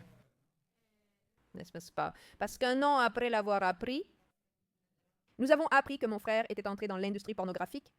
Mon frère a appris qu'il avait été contaminé par le virus de l'immunodéficience humaine, la bartonellose et la syphilis. Et un an plus tard, mon frère est décédé d'un cancer, ce qui est très fréquent après que je l'ai appris. Ne t'inquiète pas, ne te sens pas mal. Je viens de voir ton visage, comme si tu te disais « Ah, j'ai fait une gaffe ». J'ai vraiment fait une grosse gaffe. Oui, non, je suis vraiment désolé, Loup. Ce n'est pas grave, ce sont des choses qui arrivent. Non, mais je suis désolé pour ta perte. Merci. Mais bon, de toute façon, je le raconte aussi parce que je pense que c'est quelque chose qui peut aider les gens à s'en sortir. C'est-à-dire, moi j'adorerais pouvoir raconter mon histoire, c'est une histoire heureuse où je peux dire, j'envoie un salut à mon frère qui est de l'autre côté de la caméra. Et peut-être, probablement, si mon frère était encore en vie aujourd'hui et s'il était monté sur scène dans de bonnes conditions. Je ne l'aurais pas raconté car ça fait partie de sa vie. Mais quand j'ai vu venir que mon frère, Yefeniton, effectivement, était en train de mourir, parce que mon frère, presque depuis qu'il a appris qu'il était malade jusqu'à sa mort, il allait très mal. En fait, il n'est pas mort du sida, c'est-à-dire quand le virus de l'immunodéficience humaine se réveille, mais il a toujours été malade. Il a bien réagi au traitement, mais a développé un cancer, probablement un lymphome. C'est un type de cancer que développent très fréquemment les personnes atteintes du virus de l'immunodéficience humaine, indépendamment du fait qu'elles répondent bien au traitement. Alors, c'est ce que j'en sais. Si mon frère et moi étions vivants, probablement que je ne le raconterais pas. Je suis tranquille car je sais que mon frère va mieux, mais il m'a donné des indications quand c'est arrivé et au fur et à mesure. Je crois que parfois, Dieu te prépare à recevoir certaines nouvelles. Et j'avais commencé à enquêter là-dessus 3 mois avant de l'apprendre. Et j'avais déjà l'initiative d'écrire un livre, et quand j'ai appris ce qui lui était arrivé, au-delà du fait que je n'ai pas changé un seul point ni une virgule de cette partie du livre concernant la pornographie. Mais en observant ce qui arrivait à Yuan, cette conviction s'est renforcée et cet engagement est aujourd'hui inébranlable. Si je peux éviter à d'autres de souffrir ce que j'ai enduré à cause de la pornographie, mon sang, même sans en consommer, alors je le ferai. La vérité est que je me donne à fond. C'est pourquoi je me dis parfois que je livre cette histoire. Tu es très courageuse, Loup, et je suis vraiment désolé pour ta perte et celle de ta mère. La vérité, c'est que parfois la douleur nous emmène à des endroits. La douleur est, disons, un bon maître. Beaucoup de gens ne veulent pas le voir, mais c'est comme ça. Et vraiment, j'admire énormément ton courage d'en parler et j'admire énormément ton combat. Aussi pour épargner à d'autres familles la douleur que la tienne a endurée. En parlant des conséquences de la pornographie sur le cerveau, le féminisme s'occupe de montrer que la pornographie ne fait qu'objectiver la femme, mais en réalité, moi aussi, j'ai une croisade personnelle contre la pornographie. Et c'est que, en réalité, le cerveau d'un consommateur a été à 80%, tu as plus de statistiques, mais si je ne me trompe pas, 80% de la consommation de porno est destinée aux hommes. Ça leur gèle le cerveau comme s'ils étaient des toxicomanes. Comment pouvons-nous atténuer ce cancer social qu'est la consommation généralisée et normalisée, voire parfois encouragée, de la pornographie dans la société moderne? Eh bien, tu vois, et j'ajouterai quelques informations parce que je trouve ça intéressant. Je pense qu'elles vont particulièrement te parler à toi que c'est. La consommation de femmes a doublé en 10 ans. Et parmi les catégories les plus regardées par les femmes, c'est-à-dire de la pornographie pour femmes. Laisse-moi deviner, ce sont des thèmes liés à la soumission, à l'asservissement et à la domination, n'est-ce pas? La violence, c'est-à-dire des stéréotypes hautement dénigrants envers la femme. Alors, évidemment, ce n'est pas seulement un problème, une imposition patriarcale envers les femmes. En fait, il y a une information très intéressante de l'Institut andrologique de Londres, qui est une clinique spécialisée dans les services de santé sexuelle pour les hommes, de bien-être sexuel. Et ils disent que généralement, les hommes qui consomment plus de pornographie ont tendance à se montrer plus insatisfaits de la taille de leur pénis. Mais en revanche, les femmes qui consomment le plus de pornographie ont tendance à se montrer plus insatisfaites du corps de leur partenaire masculin. C'est-à-dire toi, regarde comment tout à coup, avec cette consommation chez les femmes, on voit aussi comment ces stéréotypes se renforcent pour impacter l'homme, non? Tu as demandé si on pouvait lui griller les circuits, c'est ça? Oui, les circuits, c'est-à-dire les conséquences de la pornographie sont si graves. Et comment pouvons-nous faire? Comment pouvons-nous sensibiliser en plus de donner les données qui ont déjà été fournies aux gens sur les dangers que comporte la consommation de pornographie? Eh bien, je pense qu'il y a des conversations qu'il faut avoir, c'est-à-dire qu'il faut les avoir dans les écoles, il faut que les parents les aient aussi avec les enfants quand ils sont petits. Il ne suffit plus de dire que c'est mal, ne regarde pas ça parce que c'est mal, parce que la religion l'interdit, parce que ce ne sont pas des raisons suffisantes. Je pense que si tu parles à un adolescent, quand il commence, même à un préadolescent, ils sont de plus en plus jeunes. Tu commences à lui donner ces informations réelles, adaptées à tout en tenant compte de sa compréhension, sa maturité et son contexte social, mais sans présumer que mon fils est complètement innocent et ignorant à ce sujet. Parce qu'en général, à l'école, on le sait, même si à la maison, on ne le fait pas. On peut vraiment freiner énormément. Ici, je pense vraiment qu'il y a une stratégie qui est adoptée qu'on pense être très efficace. La même stratégie a été utilisée contre le tabac. Il y a eu un moment où fumer apparaissait partout, c'était totalement promu. Quand on a commencé à sensibiliser sur les dangers du tabac, aujourd'hui, il y a encore des gens qui fument, mais beaucoup moins qu'à l'époque où le tabac venait d'apparaître. Ainsi, de façon plus massive et popularisée.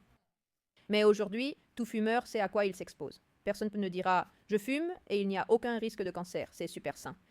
Non, tout le monde ne connaît pas les risques. Je pense qu'une sensibilisation importante est nécessaire dans ce domaine. Un à un social avec mes amis, avec mes partenaires, avec mon mari, avec mes enfants, avec qui que ce soit. C'est une conversation importante que nous devons avoir, c'est quelque chose que nous devons faire. Tout comme Nous comprenons qu'avant qu'un garçon commence à avoir des relations sexuelles, il est important de discuter des infections sexuellement transmissibles et de la grossesse. Il est important d'en discuter avant d'avoir une relation sexuelle, car cela se produit généralement en amont, n'est-ce pas? Et on ne peut pas commencer à parler de cela après 15 ou 20 ans de consommation acharnée, quand la personne a déjà créé un lien émotionnel avec la pornographie, et les raisons ne suffisent pas, n'est-ce pas? Oui, je vais te dire quelque chose, Loup. J'ai eu plusieurs vices bonnets par le passé, le tabac, la consommation de porno, l'alcool, les fêtes, et j'ai essayé quelques substances de temps en temps. Aucun vice. Ça m'a coûté tellement et je l'ai déjà reconnu ouvertement, comme arrêté. Maintenant, je n'ai plus de vice, pratiquement aucun. juste quelque chose que je fais par nécessité. Parfois, quand je prends une bière ou un verre de vin, je n'aime pas me saouler, mais en tout cas, rien ne m'a autant coûté que d'arrêter de consommer de la pornographie. Rien, et c'est fou. Je dis aux gens, si tu crois que c'est si facile, arrête d'en consommer. Du jour au lendemain, arrête de regarder du porno. Essaie un peu, tu n'y arriveras pas. C'est très difficile.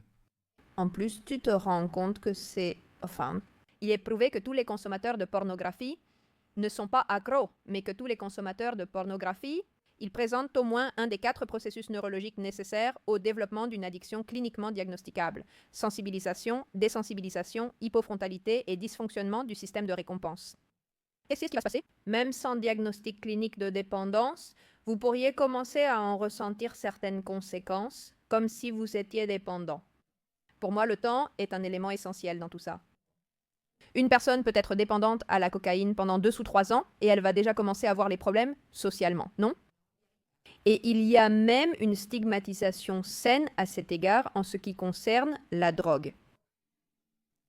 Or, une personne peut commencer à consommer de la pornographie à 11 ou 12 ans et rester dans cette consommation, développant toutes ces problématiques sans savoir à quoi elles répondent, sans savoir qu'elle ne peut pas s'arrêter, en se questionnant, se croyant maître de lui-même avec de nombreuses relations dans son couple et sa sexualité, n'est-ce pas? Sans vraiment connaître l'origine et porter ce fardeau pendant une vingtaine d'années totalement. Totalement à part, cela touche aussi bien les hommes que les femmes. Moi, aujourd'hui, nous vivons à l'ère de la page bleue, du OOF OnlyFans. J'ai lu récemment une statistique accablante qui remet en question l'encouragement de cette pratique. Les femmes aux États-Unis de 18 à 28 ans, une sur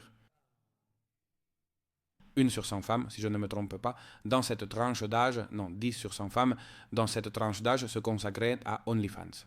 C'est-à-dire 10% des femmes entre 18 et 28 ans se consacrent à la prostitution en ligne ou à la pornographie. Je ne vais pas entrer dans le débat sémantique de savoir si c'est de la prostitution ou non, mais en réalité... La pornographie, c'est de la prostitution, dis-le sans aucun problème. Oui, mais... Allez, ce n'est pas le débat que je veux. Enfin, ce n'est pas ça, ce n'est pas le message que je veux transmettre au public. Ce que je veux dire, c'est d'imaginer à quel point c'est grave que 10 filles sur 100 fassent ce choix. Les réseaux sociaux poussent à la marchandisation du corps féminin. Est-ce l'émancipation promise par le féminisme? Selon moi, les OnlyFans représentent une démocratisation du travail du sexe. De la pornographie, de la production de pornographie. Internet a été la démocratisation de la consommation parce qu'à partir d'Internet, on a pu consommer librement et ça a été une croissance qui ne cesse d'augmenter. Les OnlyFans ont surtout vendu l'idée d'être son propre patron face à de nombreuses réalités difficiles. Ce n'est pas un hasard si le boom des OnlyFans n'a pas eu lieu en 2016, quand la plateforme bleue est apparue, mais en 2020, avec les quarantaines dans le monde, les gens perdent leur travail, commencent à avoir des difficultés économiques. Elle est enfermée toute la journée et voit dans les OnlyFans une façon de canaliser et d'obtenir des avantages économiques. De plus, je n'ai plus besoin d'être proche du monde de la pornographie. J'ai besoin qu'on m'invite à participer à une société de production de films pour adultes.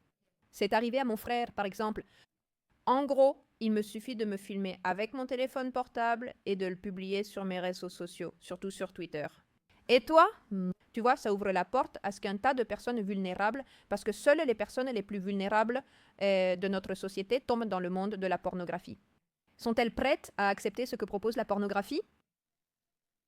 Si tu élargis le spectre parce que tu n'as plus besoin d'avoir de contact, tu atteins toutes les personnes vulnérables, et cela va concerner les femmes, mais aussi les enfants. OnlyFans contient beaucoup plus de pornographie infantile que le site Pornhub. Infantile. De quoi parlons-nous? Nous parlons évidemment de pornographie, de réseaux de traite et de contenus créés par des pédophiles. Oui, bien sûr, à partir d'abus sexuels sur des enfants. Mais tu vas aussi avoir beaucoup de pornographie créée volontairement par des jeunes. Minors. Qui ignorent que leurs agissements relèvent de la pédopornographie. Merde, c'est dur en fait. Y a-t-il, pardon? Il y a une enquête du FBI qui dit qu'une personne sur 3 des profils qui se publient sous le hashtag Nude for Sale. Sur les réseaux sociaux, un logiciel de reconnaissance de l'âge révèle qu'un tiers des utilisateurs sont mineurs. C'est dur, Loupe. c'est un sujet très complexe. Et la vérité? Quel message donnerais-tu à toutes ces personnes qui luttent contre la dépendance au porno et à toutes ces femmes qui envisagent de se consacrer à ce monde sordide? Je dirais que même si celle qui veut se consacrer à cela dit soudainement « je le fais de ma propre volonté » et tout ça. Bon, d'accord, même si cela me semble discutable, parce que la plupart des gens, quand on analyse vraiment, on voit qu'elles ne le font pas par un choix libre, même si elles le croient sur le moment, mais plutôt contraintes par un environnement très défavorable, comme nous en parlions il y a un moment à propos des femmes qui avortent ou autres. Supposons que tu sois cette personne, un cas exceptionnel où la personne le fait parce qu'elle le veut. Tu ne peux pas participer à une industrie qui se nourrit de la pornographie non consentie basée sur la traite, les abus sexuels et la pornographie infantile. Parce que 80% du contenu qui se trouvait sur Pornhub avant Trafficking Hub, en 2020, était de la pornographie non consentie, seulement 20% était de la pornographie consentie. Et ils n'ont pas modifié la régulation, malgré la suppression de 80% du contenu pour éviter que cela ne se reproduise. Ça veut dire que tu es le maquillage, le déguisement dont la pornographie non consentie a besoin pour continuer à exister dans ce monde pervers. Donc si tu le fais de ton plein gré, ce ne peut pas être ta propre volonté qui soit utilisée pour couvrir cela. Comme des enfants sont abusés sexuellement dans des réseaux de traite, tout va bien, mais tu ne peux pas, par humanité, tu ne peux pas te prêter à ça. Alors, tu trouveras sûrement une autre manière légitime de gagner de l'argent. C'est ce que je dirais à une femme qui veut affronter cela de son plein gré, et je lui demanderais aussi, y a-t-il d'autres solutions?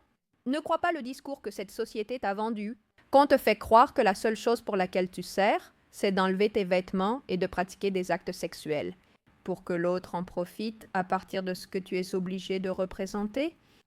Le monde de la pornographie devient de plus en plus pervers, dépassant ce qu'on peut imaginer initialement.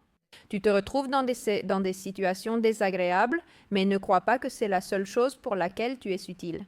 Tu as plein de potentiel et de belles choses qui attendent de voir le jour, de porter leurs fruits, de te faire grandir en tant que personne, de te rendre heureuse. Et ce n'est pas le bon chemin. Et qu'en est-il du consommateur? Qu'il ne soit pas complice, parce qu'il y a des gens qui finissent par se prostituer dans le monde de la pornographie, parce qu'il y a des gens qui consomment. Et mon plaisir sexuel ne peut pas primer sur la souffrance de l'autre. J'ai l'obligation morale, quand je sais que l'autre souffre, d'agir. La plupart de la pornographie en ligne n'est pas consentie. Je ne parle pas du dark web, mais de sites comme Pornhub. Lupe, je voulais te parler de quelque chose. Nous avons parlé de ce mouvement féministe qui incite les femmes non seulement à avorter, mais aussi à être indépendantes d'un homme, à ne pas avoir besoin d'un homme. À en fait, même comme dans le cas de ta chère patrie argentine, Lucio Dupois, à agresser et haïr les hommes. Que dirais-tu aujourd'hui à une femme féministe qui se considère encore féministe en 2025? La même chose. Qu'elle s'informe, je trouve ça idiot. Mais en réalité, je vois qu'il y a si peu d'informations. En fait, plus j'enquête sur le mouvement féministe, plus je vois des déformations, je vois des dissimulations, comme... Par exemple, Allons-y. à mettre les deux plus grandes déformations que possède l'idéologie féministe. Selon tes recherches, c'est que Ça me rend difficile de les réduire, mais bon, on en a. Enfin, le féminisme, il essaye de te faire croire que tu lui dois constamment quelque chose et que c'est pour cette raison que tu lui dois ton silence. C'est une logique très perverse, tu ne trouves pas? Laisse-moi nuancer une chose. Lorsqu'une femme dit « je ne suis pas féministe », de nombreuses féministes lui répondent avec un commentaire similaire. Pour commencer, tu peux parler grâce au féminisme, c'est-à-dire que ce que tu dis est vrai. C'est comme du chantage émotionnel, comme si tu ne pouvais pas critiquer le féminisme, car sans lui, tu ne serais pas une personne à part entière. Avant, tu étais une sorte de singe dans une cage. Auparavant, l'oppresseur était l'homme, mais aujourd'hui, c'est le féminisme qui doit te donner la permission de t'exprimer. Tu ne m'as pas libéré, tu as simplement changé ma laisse, je vois. Est-ce que, en fait, au final, c'est vraiment ça qu'ils défendent? Et en plus... Désolé, mais je dois le dire, facto es la factoria, messieurs. Et d'un autre côté, il y a aussi le fait que si Ma liberté ou mes privilèges dépendent du fait que je sois d'accord avec ce que tu dis. Et si tu ne me l'enlèves pas, non. C'est-à-dire, tu ne peux pas donner ton avis parce que c'est nous qui te l'avons donné, donc tu ne m'as pas rendu libre. Tu es en train de me faire payer une faveur, tu me fais payer une faveur que tu me donnes aujourd'hui et que tu me retires aujourd'hui, donc évidemment, ce n'était pas la liberté, n'est-ce pas? Totalement ça. Donc oui, je le vois beaucoup dans le féminisme et aussi dans d'autres mouvements. Mais tu vois, à partir de cette logique du je t'ai donné, on essaye de valider plein de choses. Et quand tu te mets à examiner ce « je t'ai donné », tu vois que ce n'est pas vraiment comme ça. Combien de fois le féminisme dit-il que nous leur devons l'éducation? Et une chose que tu as dite dans mon émission Red Pill, c'était « Tu peux voter grâce au féminisme ». Oui, raconte-moi ce que tu as dit, parce que ça m'a beaucoup fait rire, parce qu'en vérité, toute la table est restée comme ça. Regarde bien. On te fait croire que c'est le féminisme suffragiste qui a donné le droit de vote aux femmes, mais c'est un mensonge. Oui, et en réalité, ici en Espagne, on a vu qu'au-delà du fait que le processus du vote est un processus très complexe, parce qu'ils l'ont, puisqu'il n'y a plus d'élection, plus personne ne l'a, après, il l'a donné. Au début, Primo de Rivera, puis la droite l'a donné aux femmes. Finalement, ça s'est concrétisé et matérialisé. Et en fait, c'est tellement vrai qu'on peut le vérifier dans les débats de l'époque, toujours dans les débats législatifs dont on a les transcriptions sténographiques. Mais en plus de cela, lors de cette première élection où les femmes peuvent voter, la droite gagne de façon écrasante. Donc, évidemment, les femmes sentaient qu'elles devaient et la possibilité de voter à celles à qui elles ont rendu l'appareil par leur vote. En revanche, les féministes qui avaient accédé à des postes législatifs, pratiquement pas. Je pense qu'une seule parvient à se faire réélire. C'est-à-dire, pour que tu puisses mesurer le degré de reconnaissance qu'avaient les femmes qui à ce moment-là, et à qui étaient-elles reconnaissantes, et on mettait... Cela s'est produit en Espagne et en Argentine. C'est Eva Duarte de Perón, l'épouse de Perón, qui a accordé le droit de vote aux femmes en Argentine. Du président de l'époque, Juan Domingo Perón. D'ailleurs, dans son livre Mon message, elle dit que les féministes sont des femmes frustrées de ne pas avoir pu être des hommes. Donc, évidemment, tu ne vas pas pouvoir mettre cette femme-là dans le même sac que le féminisme. Aux États-Unis, le droit de vote des femmes n'a pas été accordé au mouvement suffragiste, il a été accordé après la guerre. Et comme une sorte de récompense pour les services rendus, pendant que les femmes étaient chez elles, les hommes étaient au combat, tenant un discours patriotique plutôt que féministe, celui de « nous sommes les États-Unis ». Nous sommes la puissance mondiale et nous ne pouvons pas rester en arrière dans tout cela, car nous prenons du retard par rapport au reste du monde. La dignité des femmes lui importait-elle particulièrement? Non, c'était juste pour savoir qui l'avait la plus grosse. En Angleterre même, le discours féministe n'a pas été celui qui a permis de récupérer l'élargissement du droit de vote des femmes en Équateur. En examinant de plus près, non, tu réaliseras que cela n'avait aucun lien avec le féminisme. En somme, l'objectif était une politique permettant d'élargir les listes électorales, n'est-ce pas? Et qui, en général, répondait à des mouvements conservateurs ou de droite. Et pourquoi ont-ils gagné ce récit alors qu'au moindre fait, ils s'effondrent? Pourquoi dans les universités s'est-il instauré cette horde de, comme je les appelle, Pokémon avec des poils sous les aisselles, qui ont littéralement retourné le cerveau des gens à des générations entières de femmes, leur faisant croire que tous les droits qu'elles ont sur le plan législatif, elles les doivent au féminisme. Parce qu'elles ont réécrit l'histoire et sans passé, il n'y a pas de légitimité. Elles avaient besoin d'un passé qui donne de la légitimité au mouvement. Alors, tu peux... Répéter cette phrase? Sans passé, il n'y a pas de légitimité? Ce n'est pas moi qui le dis, mais Nuria Varela dans son livre « Le féminisme pour les débutants ». Nuria Varela, elle est espagnole, elle ne sait pas. Et elle est féministe? Elle admet qu'elles craignent de toutes pièces leur légitimité. Non, mais elle dit au début, dans l'introduction, parmi les choses qu'elle mentionne, elle cite le fait que sans passé, il n'y a pas de légitimité, et c'est pour ça qu'on invente tout ça. Mais en lisant et en comparant avec la réalité, tu réalises que ces choses ont été inventées. Elle te le dit en mode « Je vais te raconter l'histoire, parce que c'est important que tu la comprennes ». Maintenant, ce que je vois, c'est qu'ils ont réécrit l'histoire et qu'évidemment, ils l'ont réécrite parce qu'ils avaient besoin d'un certain type de légitimité sociale qu'ils n'avaient pas. Exactement. Donc, grâce à cette légitimité inventée, c'est le cas pour de nombreuses autres choses, comme la légende noire et bien d'autres. Avec l'histoire des États-Unis et avec l'histoire des Anglais et avec l'histoire des Français. Celui qui l'emporte vraiment, c'est celui qui écrit l'histoire. Et il semble que le féminisme ait gagné en ce qui concerne le récit. Mais tu ne te rends pas compte que de plus en plus, il est en train de mourir. Parce que la vérité finit toujours par s'imposer. Oui, je pense que ça va être un processus difficile et je crois qu'il finira par périr. Ce qui m'inquiète, en réalité, c'est peut-être ce processus de passer d'un extrême à l'autre. Très souvent, je vois que lorsqu'il y a un excès, comme cela peut être le cas avec le féminisme ou le progressisme, la solution totalement fonctionnelle, c'est que l'aiguille se retrouve exactement de l'autre côté, pas au point d'équilibre où se trouve la solution juste, mais exactement de l'autre côté. Qu'est-ce que ça va faire? Que pendant quelques années, ce discours soit prédominant, et après, ça va lasser et repartir dans l'autre sens. Notre histoire ressemble un peu à ça, tu vois. Passer d'un extrême à l'autre, c'est très... Compliqué. L'équilibre, et ça m'arrive dans ma communauté. Je ne veux pas donner un message qui soit exactement l'opposé. Contrairement au féminisme, moi je défends les rôles traditionnels de genre. Oui, je les défends, mais cela ne veut pas dire qu'ils doivent être imposés par une norme sociale ou culturelle. Je souhaite que chacun soit libre de choisir sa voie. Oui, je vous comprends, vous avez une partenaire que vous aimez profondément. Ce n'est pas la femme la plus traditionnelle du monde en ce qui concerne la cuisine, le ménage et tout ça. En fait, elle est pilote d'avion, un métier difficile à décrocher. Mais je pense quand même que les rôles, ça apporte un certain équilibre à la famille. Parce qu'il existe plusieurs études qui montrent que lorsque c'est la femme qui est la plus intelligente ou qu'elle a plus de succès, elle a tendance à perdre le respect et l'admiration pour son homme. Cette relation aboutit donc à une rupture. Je pense que les ruptures sont un véritable fléau dans la société moderne. Loup, qu'en penses-tu? Honnêtement, les ruptures durant les fiançailles ne me préoccupent pas vraiment. Honnêtement. Non, non, non, je parle des ruptures, des divorces, je veux dire dans le mariage avec des enfants.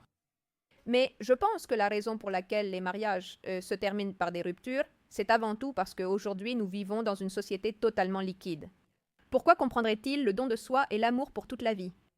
Je veux dire, il me semble que c'est quelque chose de bien plus profond que de savoir si la femme est plus intelligente, parce qu'une personne peut être une femme extrêmement intelligente. Mais être vraiment convaincu et comprendre réellement que l'amour n'est pas ce que je ressens aujourd'hui, mais une décision que je prends. Quand les gens décident de se marier, ils ne le font pas en fonction de leurs sentiments du moment. Je décide de t'aimer pour le reste de ma vie. Je ne dis pas que je vais t'aimer. Je dis que je veux le faire. Et je veux le faire aujourd'hui, et je veux le faire demain, et je... Veux le faire dans 20 ans. Exactement. Je suis tout à fait d'accord avec ça. Désolé de t'interrompre, mais j'ai une question. J'ai eu cette conversation avec ma partenaire qui aime en ressentant. Je lui ai dit, je t'aime, mais je t'aime vraiment. D'un point de vue très rationnel, je décide chaque jour de t'aimer. Ce n'est pas que je me laisse emporter par l'émotion, ce n'est pas que je me laisse emporter par le sentiment, par cet état d'être amoureux avec les papillons dans le ventre. J'analyse rationnellement, et si c'est toi la femme avec qui je veux être, et cet amour est bien plus précieux et bien plus vrai que l'amour irrationnel des sensations et des émotions. Et je suis complètement d'accord avec toi sur le fait que la perte de valeur et la perte de la vision que l'amour est une décision. Comme tu l'as dit, c'est aussi ce qui mène les couples au divorce de nos jours.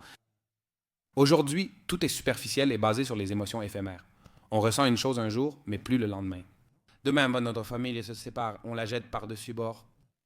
Eh bien, c'est que ce que tu décris de cette émotionnalité, c'est l'état amoureux proprement dit, et la décision, d'aimer, c'est l'amour. Donc, ce sont deux choses, deux éléments totalement distincts. Il n'existe pas d'amour plus rationnel ou plus émotionnel. L'amour est une décision, une volonté. L'engouement est un sentiment. Alors, c'est vrai, on peut être amoureux, mais c'est à moi de décider si je veux transformer cela en amour ou non. Le temps, la cohérence, les décisions et tout le reste, ce n'est pas ma décision seule. Je peux t'aimer, mais si tu es un crétin... Soudain, je réalise qu'il n'est peut-être pas judicieux de t'aimer, car tu me blesses. Mais ce sont deux situations complètement différentes. Et même dans la relation amoureuse, il y a différentes étapes. D'abord, l'engouement, puis avec le temps, l'amour s'installe. Excellent point. Loup, je voulais justement en discuter avec toi. Tout à l'heure, tu as parlé de Twitter et tu as dit que tu avais eu plus de problèmes avec les libéraux. Je veux savoir qu'est-ce que tu penses du gouvernement de Javier Milei en Argentine. Je n'aime pas du tout. développe, parce que bien sûr moi. Et lors d'un barbecue récent, on m'a demandé mon opinion sur Donald Trump. Évidemment, je le préfère à Joe Biden, évidemment, je le préfère à Kamala Harris, évidemment, je le préfère à tous ceux qui sont le progressisme et tout le reste. Mais ce sont des questions très complexes parce que le panorama géopolitique est assez délicat. Et il y a des choses qui ne me plaisent pas, ni chez lui, ni chez Milei. Et les gens croient, les gens sont très campés sur leur position. Tout ce qui va à l'encontre de ce que je crois devient immédiatement mon allié. Et moi aussi, je suis conservateur. Et je crois qu'on est né sur la même longueur d'onde à ce sujet. Quand on me demande ce que je pense de ma loi, je dis qu'il y a beaucoup de choses qui ne me conviennent et ne me plaisent pas. Par exemple, que j'ai démissionné à la souveraineté nationale argentine. Il a signé le document en présence de Biden. Je reconnais que s'il prenait position avec l'Ukraine, quoi qu'il arrive, dans le conflit, j'ai demandé pourquoi, car je n'avais pas l'intention de parler du conflit entre la Russie et l'Ukraine, mais je pense qu'il s'est effectivement vendu dans un certain sens au Fonds monétaire international.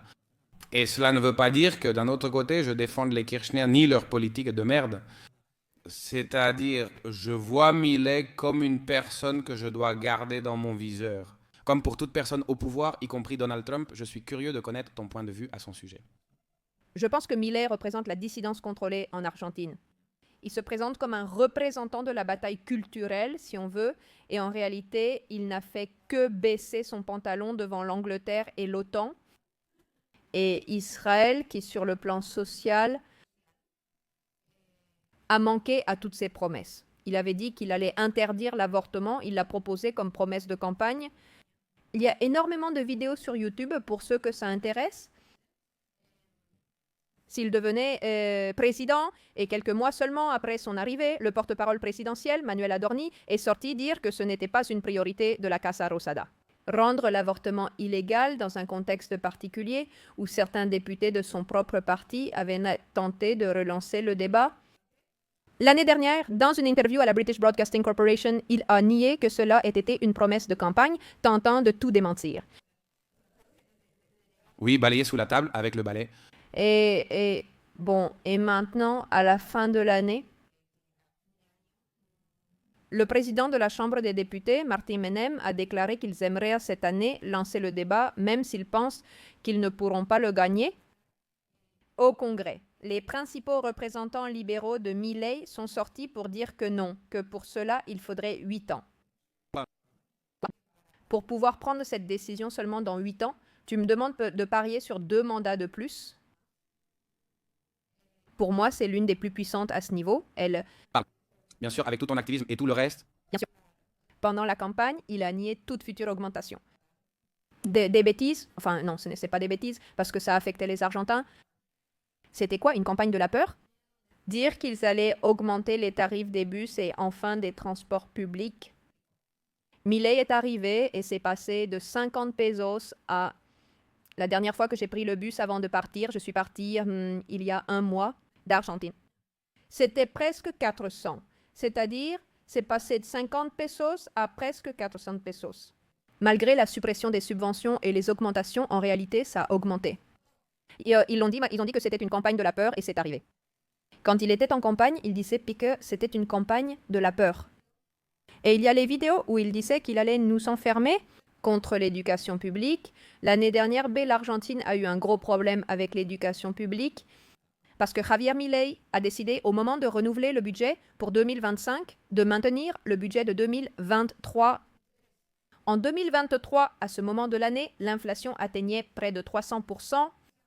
Donc, maintenir le budget des universités publiques au niveau de l'année précédente, en réalité, c'était réduire le budget universitaire à 1/3 de ce qu'il était. C'est-à-dire, imagine ce que cela représente l'Argentine pour que tu puisses te faire une idée. Seulement l'université de Buenos Aires est la meilleure du pays. Elle est première dans 4 des 8 indicateurs. Au niveau latino-américain, elle était classée 61e. Dans le classement Quacquarelli Simons, elle est au numéro 61. L'université Complutense de Madrid est à 164. En d'autres termes, pour te donner une idée de l'université de Buenos Aires, c'est seulement l'une des 62 universités publiques que compte le pays. Je suis diplômée du Collège national de Buenos Aires, qui dépend de l'université de Buenos Aires, une université publique. Et ça, toute cette bataille contre l'université a eu lieu parce qu'on disait qu'il fallait, soi-disant, combattre l'endoctrinement universitaire. Et ici, il y a plusieurs points à aborder. Tout d'abord, l'Université de Buenos Aires fonctionne avec moins de budget que l'Université nationale autonome du Mexique, qui est l'Université nationale du Mexique, qui est l'Université Complutense de Madrid. C'est-à-dire, elle fonctionne vraiment avec beaucoup moins d'argent. On estime que la dépense annuelle qui lui était allouée, l'année dernière, la dépense moyenne par élève était presque de 2 millions de pesos, ce qui veut dire à peu près 100. 30 dollars par mois, c'est comme si pour chaque élève qui va à l'université publique, la cotisation mensuelle revenait à 130 dollars. Ça n'existe pas. C'est-à-dire, c'est ce que chaque élève coûte mensuellement à l'université. Et pourtant, elle fait partie des meilleures au monde. Il s'agit d'une université située dans un pays qui ne devrait pas avoir les moyens d'un tel luxe. D'en avoir. Bon, c'est juste une question par curiosité. Ici, tu entres à la Complutense et tu pleures parce que des dreadlocks te poussent sous les aisselles, que tes cheveux deviennent colorés, tu lèves le poing et alors tu te mets puis à taguer des faucilles et des marteaux dès que tu mets un pied de là-bas. En effet, les universités espagnoles sont devenues des centres d'endoctrinement de l'extrême gauche radicale. Récemment, Iván Espinosa de los Monteros, ex-député de Vox, a été harcelé pour avoir exprimé son opinion, ce qui est tout à fait regrettable à mon sens.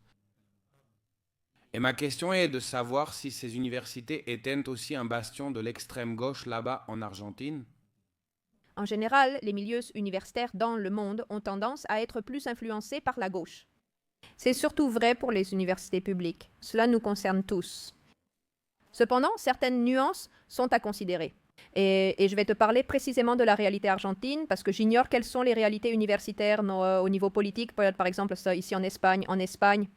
Mais même si tu vas avoir une plus grande présence de la gauche dans les universités argentines, en réalité, parler d'endoctrinement universitaire nécessite d'évoquer une forme de coercition véritable. Tu es sérieuse de me faire payer? Je ne sais pas. Si tu élèves la voix, je dois savoir un moyen de réagir. Te renvoyer, te recaler, non? Ou s'il y a de l'endoctrinement, je pense, au niveau secondaire, ce sont des adolescents, non plus des enfants. Et J'ai des preuves de travaux en Espagne. Dans les emplois qui dépendent de l'État, notamment dans le système de santé, où est le facteur coercitif? Comment puis-je te faire payer? Je te vire du travail? Quand on parle de petits-enfants, on parle d'enfants qui ne devraient pas avoir à douter de ce que leurs enseignants leur disent. Non, disons que cela ne pose pas vraiment un très gros problème actuellement à l'université, du moins en ce qui se passe. J'ai vu une agression l'autre jour. Jour dans une université argentine contre un jeune libéral. Quand la gauche est très violente, nous sommes tous d'accord. Et quand il y a des groupes d'extrême gauche violents qui agressent physiquement des personnes et qui ont l'approbation de ceux qui dirigent l'université, je pense qu'on pourrait déjà parler d'une certaine forme de coercition. Parce que si tu donnes ton opinion, on t'agresse physiquement. Laisse-moi revenir un peu en arrière et j'y arrive, je te le dis. Promesse.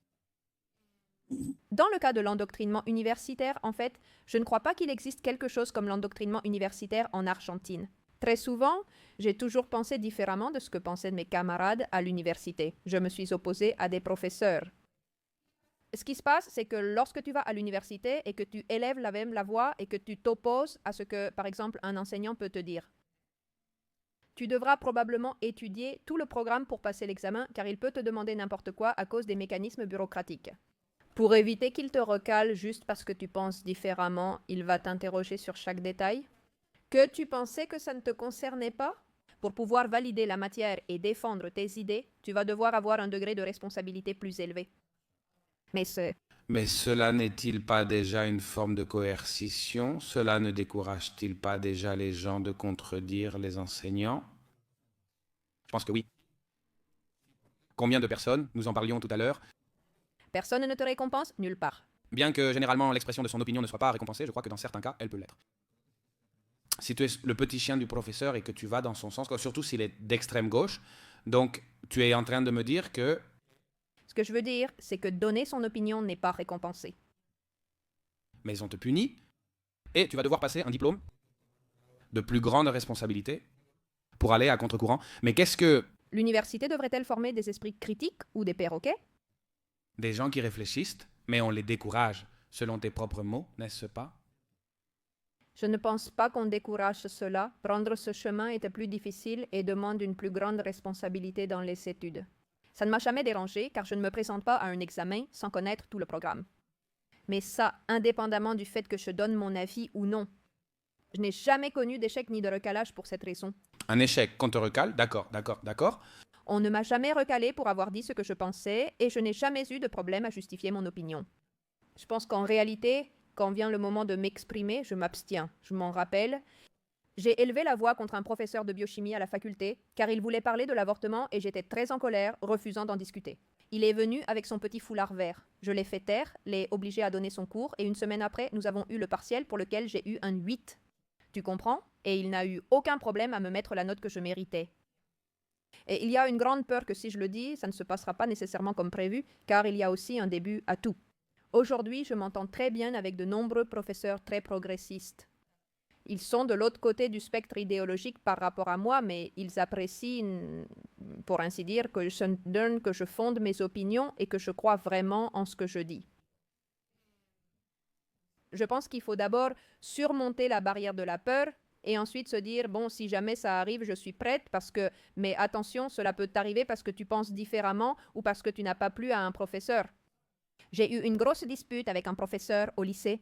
Il ne me disait pas les critères pour avoir un 10 à l'examen. J'ai failli rater la matière à cause de lui. Ce type était. J'ai fait une réclamation par toutes les voies bureaucratiques nécessaires et au final, il n'a pas pu me faire rater la matière comme prévu. Mais grâce à ma parfaite connaissance du fonctionnement bureaucratique en place, je savais exactement quelles étaient les autorités auxquelles je devais m'adresser. Et il n'en avait pas. Disons plutôt que j'avais les connaissances de base suffisantes pour réussir. Et même un peu plus encore. C'est-à-dire? Ça a été plus difficile. Mais parler d'endoctrinement universitaire revient à soutenir cette idée, je pense. Que cela se résume à remplir des obligations. Je te le dis, à l'université, je suis pour tout ce qui t'oblige à te donner à fond dans tes études. Parce que je pense que c'est ça qui fait de bons professionnels. Après avoir obtenu un diplôme et dire « je suis diplômé », en quoi exactement? Et la vérité, combien de diplômés il y a qui répètent des bêtises? Beaucoup trop. En fait, je crois que je suis tombé sur les personnes les plus fermées d'esprit que je connaisse. Ce sont tous des étudiants universitaires. Je voulais te demander, pour revenir au sujet de Javier Milei, est-ce que je peux te préciser un petit truc? Mais pour finir de clore le sujet des universités en Argentine, ce que je peux vous dire, c'est que l'endoctrinement universitaire, j'en doute vraiment. Il me semble plutôt que tu défends le droit de passer comme les autres, parce que c'est mal que les autres passent en redoublant. Donc moi aussi, je dois passer en redoublant. Qu'on m'encourage à développer ma pensée critique. Ça demandera plus ou moins d'efforts, mais le bénéfice que je viens d'obtenir est un bénéfice pour la vie. Ça d'un côté, mais de l'autre, indépendamment du fait qu'il existe des voies bureaucratiques et tout le reste, bien que la croisade contre les universités ait été présentée comme une lutte contre cet endoctrinement universitaire, la vérité est que le sous-financement de l'université a touché toutes les universités. Sans égal, ce n'est pas qu'on soit allé chercher et dire, bon, ce professeur ne respecte pas un critère objectif d'éthique pour lequel je peux te renvoyer, disons, je peux sanctionner, etc. Non, il a réduit sans aucun scrupule le budget de toutes les universités. Par exemple, qu'est-ce qui s'est passé? Ils ont suspendu les programmes d'Olympiade. Moi, au lycée, j'ai participé aux Olympiades de chimie et de biologie, qui ne sont pas organisées par les universités privées, pour ceux qui aiment tant défendre l'initiative privée, mais par les universités publiques, qui ensuite servent de pépinière pour les excellents résultats que l'Argentine obtient au niveau international. Et des programmes ont été suspendus, comme les Olympiades, ainsi que des programmes spécifiques dans les hôpitaux, les écoles, comme par exemple à l'hôpital de clinique. Les fournitures et les programmes ont été réduits, ainsi que les activités nécessitant un investissement particulier, car les universités manquent de fonds pour y faire face. Donc, soi-disant, cette lutte idéologique contre l'endoctrinement a fini par devenir une lutte contre le fait que les Argentins puissent accéder à un bon niveau d'éducation. En Argentine, les universités sont toujours un moyen d'ascension sociale, permettant aux étudiants d'origine modeste d'accéder à la classe moyenne. D'accord, je trouve que c'est un très bon point. Et pour revenir au sujet de Javier Milei, as-tu mentionné quelque chose à propos de la souveraineté nationale tout à l'heure et qu'il s'était vendu à l'Angleterre, un ennemi historique de l'Argentine? Pourrais-tu développer ce point? En réalité, nous avons de nombreuses preuves à ce sujet. D'une part, comme tu le mentionnais, nous avons l'Argentine. Il avait un problème avec le kirchnerisme que nous soulignons tous car c'était terrible. Ils ont permis à la Chine d'installer une base militaire en Patagonie, en Argentine, sans qu'on sache ce qui s'y passait. Qu'a-t-il fait, Milei? La logique aurait été de dire au revoir, base chinoise. Il n'a pas donné de pouvoir à une base américaine, exactement le même type de pouvoir à une base militaire américaine en Patagonie. Bon, génial, tu vois? Pour moi, c'est la meilleure façon d'illustrer que Milei est mauvais, mais d'une manière différente, non?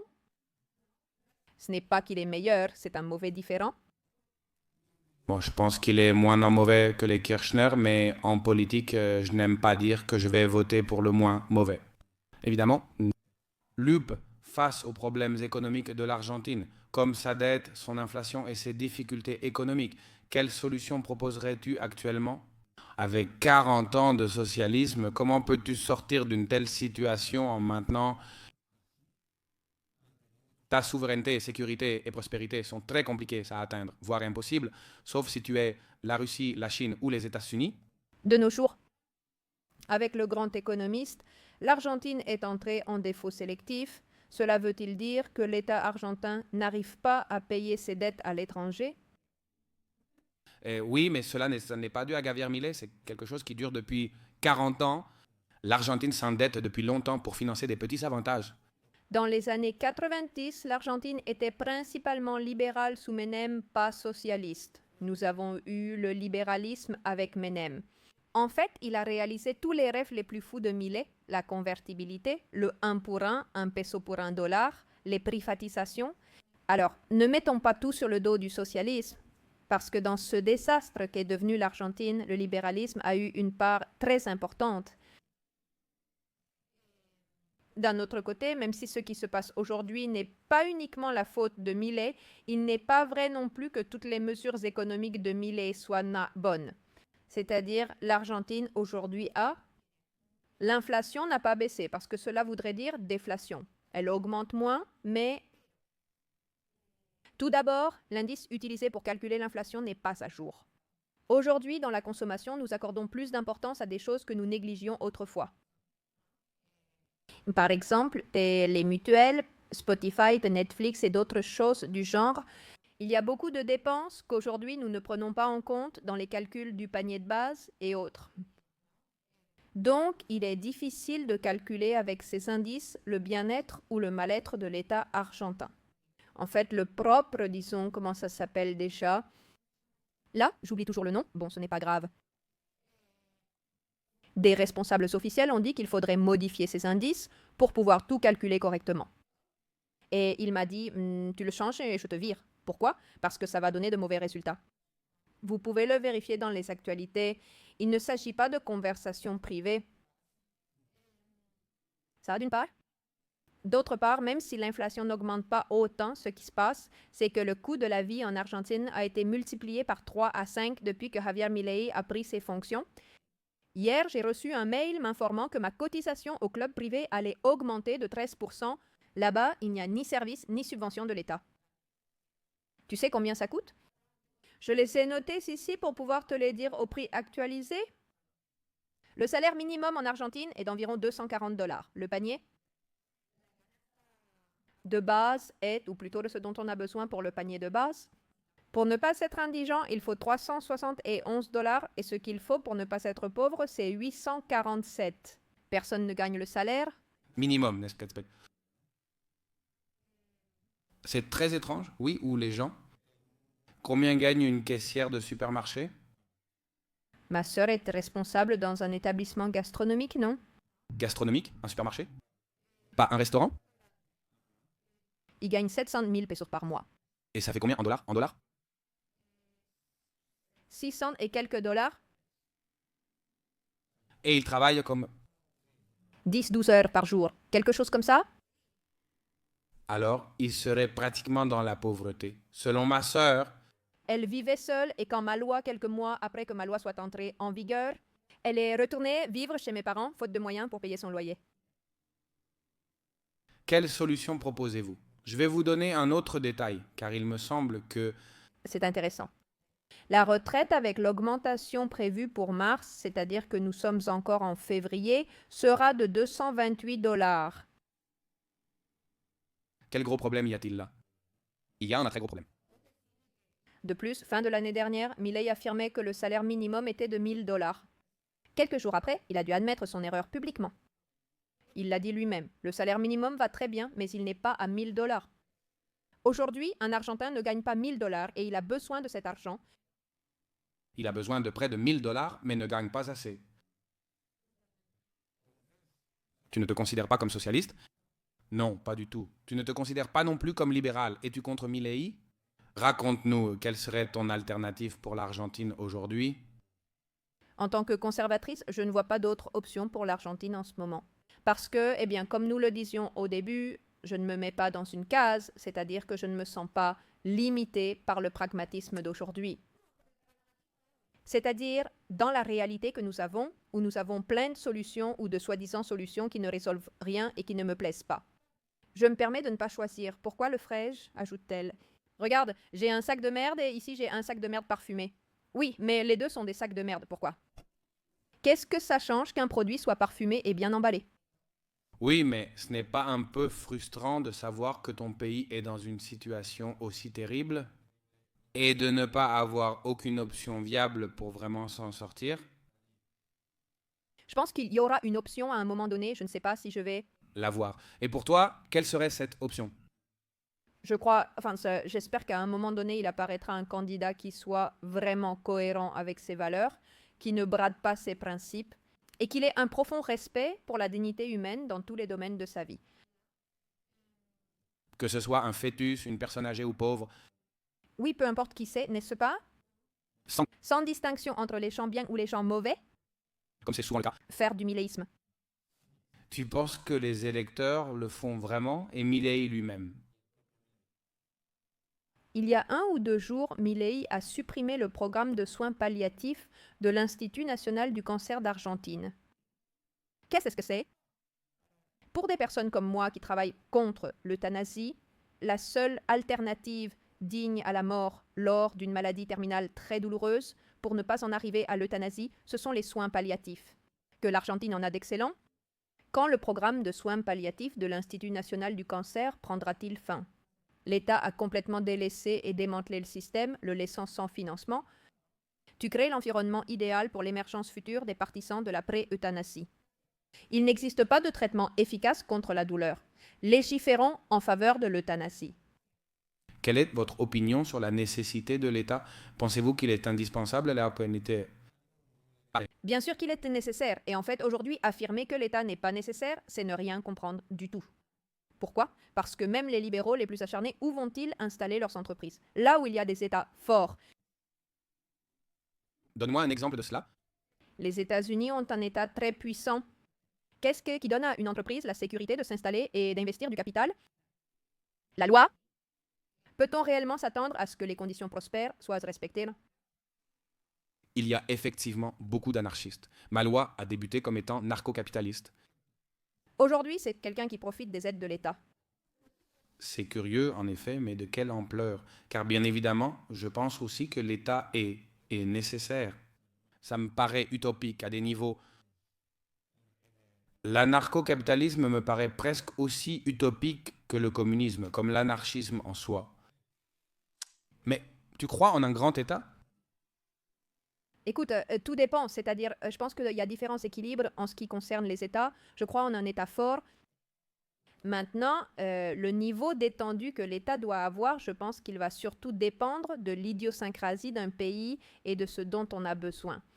Pourquoi l'État doit-il exister? Parce qu'il y a des choses qui sont tellement importantes, dès là qu'on ne peut pas les laisser au bon vouloir du secteur privé, qu'il daigne ou non les fournir. L'éducation, la santé et les retraites sont des domaines qu'on ne peut pas négliger, n'est-ce pas? Si un groupe ou une organisation privée ne se manifeste pas pour fournir un service, alors celui-ci n'existe pas.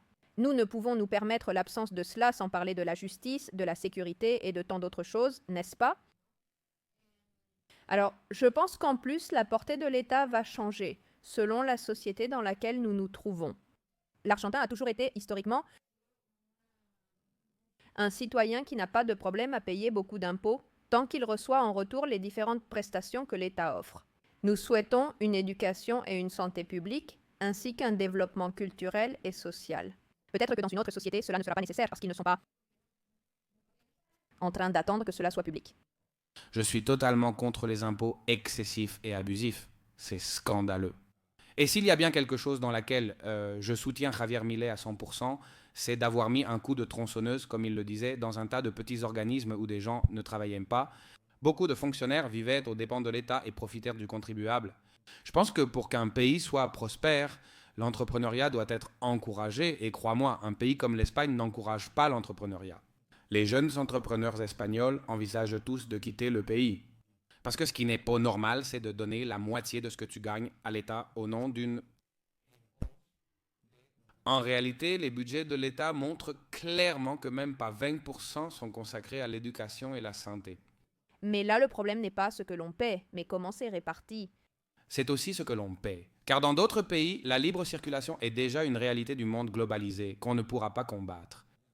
Si tu as un pays comme Andorre à côté ou une république dominicaine ou autre et que tu gagnes beaucoup d'argent, on va te prendre 50% d'impôts car ils sont généralement progressifs. Plus tu gagnes, plus on t'en prend en pourcentage.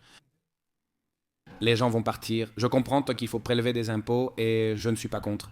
Si tu me laisses les impôts, comme je les ai actuellement à Madrid, après 1 an et demi d'avoir une entreprise, je ne paye que 15%, ils vont maintenant les augmenter à 25%. Je commence à me demander c'est quoi ce bordel. Je reste ici malgré les services médiocres et la corruption, car je peux me le permettre financièrement. C'est ça le problème pour moi, c'est-à-dire, moi par exemple, si l'impôt en soi ne me dit rien.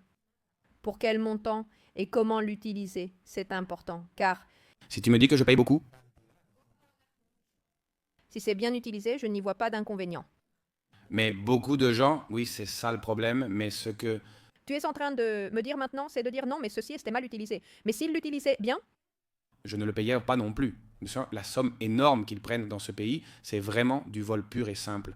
L'UPMA, c'est beaucoup d'argent qu'on te prend quand tu ne peux pas travailler la moitié de l'année pour toi et l'autre moitié de l'année pour l'État, ça n'a aucun sens. je ne me mêle pas de ça parce que je ne connais pas précisément la réalité de l'Espagne en ce qui concerne la gestion des ressources. En Espagne, ben, un jour, tu payes pour travailler quand tu commences à entreprendre en tant qu'indépendant. D'ailleurs, j'ai déjà mon technicien du son. Toi, Jota, tu peux m'avancer le paiement du mois prochain? Parce que si je n'ai pas d'argent sur mon compte, ils ne peuvent pas me prélever la cotisation d'indépendant. Et en plus, en tant qu'indépendant, si tu n'as pas suffisamment d'argent sur ton compte pour payer la cotisation, ils t'infligent une amende en plus. En Espagne, nous avons évidemment un problème très grave. Je me situe entre le conservatisme et le libéralisme. Je pense que se mettre une étiquette n'est pas nécessaire. La réduction et les impôts, ce n'est pas nécessairement libéral. Ce n'est pas obligé. Je suis d'accord avec toi. Bon, je n'aime pas les étiquettes et je n'aime pas. Non. Moi, je suis libéral. Non. Moi, je suis ceci. Moi, je suis une personne. Et une étiquette ne me définit pas. De plus, il faut observer l'évolution des choses et ce que cela m'inspire. Maintenant, je te le dis, en Argentine, si les fonds étaient bien répartis, je n'aurais aucun problème à payer les impôts qu'on paye. Pas du tout, mais le problème c'est qu'il y a de la corruption, il y a une mauvaise gestion de ces ressources. Donc, dans ce contexte, je ne serais pas d'accord avec le montant Des impôts que... nous payons. Milei a-t-il supprimé tous ces impôts? C'est une bonne question. A-t-il supprimé tous ces impôts qu'il avait promis de supprimer? Millet. Peu après son entrée en fonction, il a rétabli un impôt qu'il avait lui-même supprimé, ajoutant ainsi des impôts. Mais Javier Milei n'a pas baissé les impôts. il ne les a pas baissés. Le seul qu'il a baissé récemment, il y a très peu de temps, il y a 2 ou 3 mois. Il a refusé de le faire car il devait rembourser leurs dettes. Mais maintenant qu'ils sont en défaut de paiement, c'est que c'est très complexe. L'économie est une science un peu étrange. Mais continue, Loup.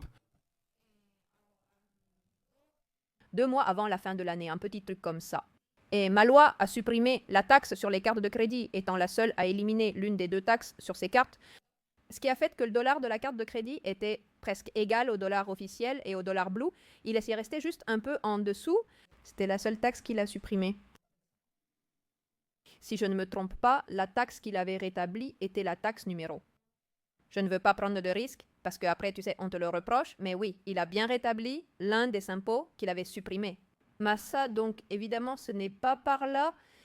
Le ministère de la Femme a fini comme ça, avec beaucoup de petits organismes. Le ministère de la Femme est devenu un secrétariat où C'est-à-dire, il ne l'a pas complètement supprimé. l'INADI s'est transformé en un organisme plus petit, sans rien supprimer. Tout continue de fonctionner maintenant en ce qui concerne les licenciements, car il y a effectivement eu beaucoup de licenciements au sein des organismes. Les postes gouvernementaux ne se basent pas sur des critères de compétence, mais plutôt sur l'absence de contact. Il faut inclure un pourcentage de départ. Et sans réseau, même les plus compétents partent, peu importe leurs compétences. Tu veux dire des contacts au sein du gouvernement? Et sûrement aussi au sein de l'organisme où tu te trouves. Alors, j'ai l'impression que nous sommes gouvernés par une équipe d'imbéciles qui n'ont aucune idée de comment fonctionne l'État, ni les audits, ni le type d'inspection. Et ce sont des Madame Rosa du coin qui parlent de choses dont elles n'ont aucune idée. Eh bien, Elles s'interrogent sur des choses qui en réalité ne sont pas faites et ne fonctionnent pas comme les réductions au sein de l'État. L'année dernière, l'hôpital Bonaparte, un établissement de référence en santé mentale en Argentine, a fermé ses portes. Malgré les coupes budgétaires et la rationalisation, il n'y aurait apparemment pas d'argent disponible. L'hôpital a été fermé parce qu'il avait peu d'hospitalisation. La plupart des patients reçus à l'hôpital étaient ambulatoires, car c'est ainsi que cela fonctionne en santé mentale. La plupart des patients pris en charge viennent et repartent dans la journée. Peu sont hospitalisés. L'âge moyen d'hospitalisation à l'hôpital Bonaparte était de 16 à 19 ans, c'est-à-dire que ce sont principalement des adolescents qui finissaient hospitalisés. Et les consultations les plus fréquentes aux urgences, qui ont été les premières à être fermées, concernées par les crises d'anxiété, les épisodes dépressifs sévères, les tentatives de suicide ou les automutilations. C'est-à-dire qu'il s'agissait de personnes qui se trouvaient dans un état très critique. En d'autres termes, une personne se rend aux urgences de santé mentale parce qu'elle est probablement sur le point de se suicider. Et ils l'ont fermé parce qu'il n'y avait pas beaucoup d'hospitalisation, alors que le mode de fonctionnement des hôpitaux psychiatriques repose principalement sur les patients ambulatoires. Et cela a signifié licencier les médecins, licencier les internes, renvoyer, bien sûr. Et finalement, moins d'une semaine après, ils ont dû revenir sur cette décision en raison de la forte mobilisation des syndicats. Mais regarde quelles sont les solutions qu'ils proposent pour s'ajuster. si tu ne peux pas fermer ça, moi je fermerai des ministères, c'est vraiment un sujet très complexe. Pendant qu'ils annonçaient de nombreuses fermetures, Milei, un ministère de la déréglementation a même été créé pour Sturzenegger. C'est-à-dire, oui, je crois ce qu'on chantait. Mais il y a des choses, tu vois, c'est comme les postes et les postes. C'est-à-dire, c'est un niveau d'incohérence très élevé. Eh bien, Lou Pesano, vraiment, j'ai adoré parler avec toi, ta perspective sur l'Argentine, sur l'avortement, sur les universités. Il nous a manqué de parler de l'euthanasie, dont on pourrait discuter une autre fois. Tu es souvent à Madrid ces derniers temps, n'est-ce pas? Oui, presque tout le temps, en fait. D'accord. Bon, alors, Les gars, je vais faire une interview de 10 minutes supplémentaires avec Loop, mais c'est réservé à la communauté privée de Skull. Un mot pour conclure l'épisode d'aujourd'hui. c'était vraiment super, j'ai adoré. D'accord. Merci beaucoup, Loop, d'être venu. Donne-moi la main. C'est une coutume qu'on est en train de créer. On se retrouve dans le prochain épisode et merci d'avoir regardé la Factoria. Merci, Loop, d'être venu. À la prochaine.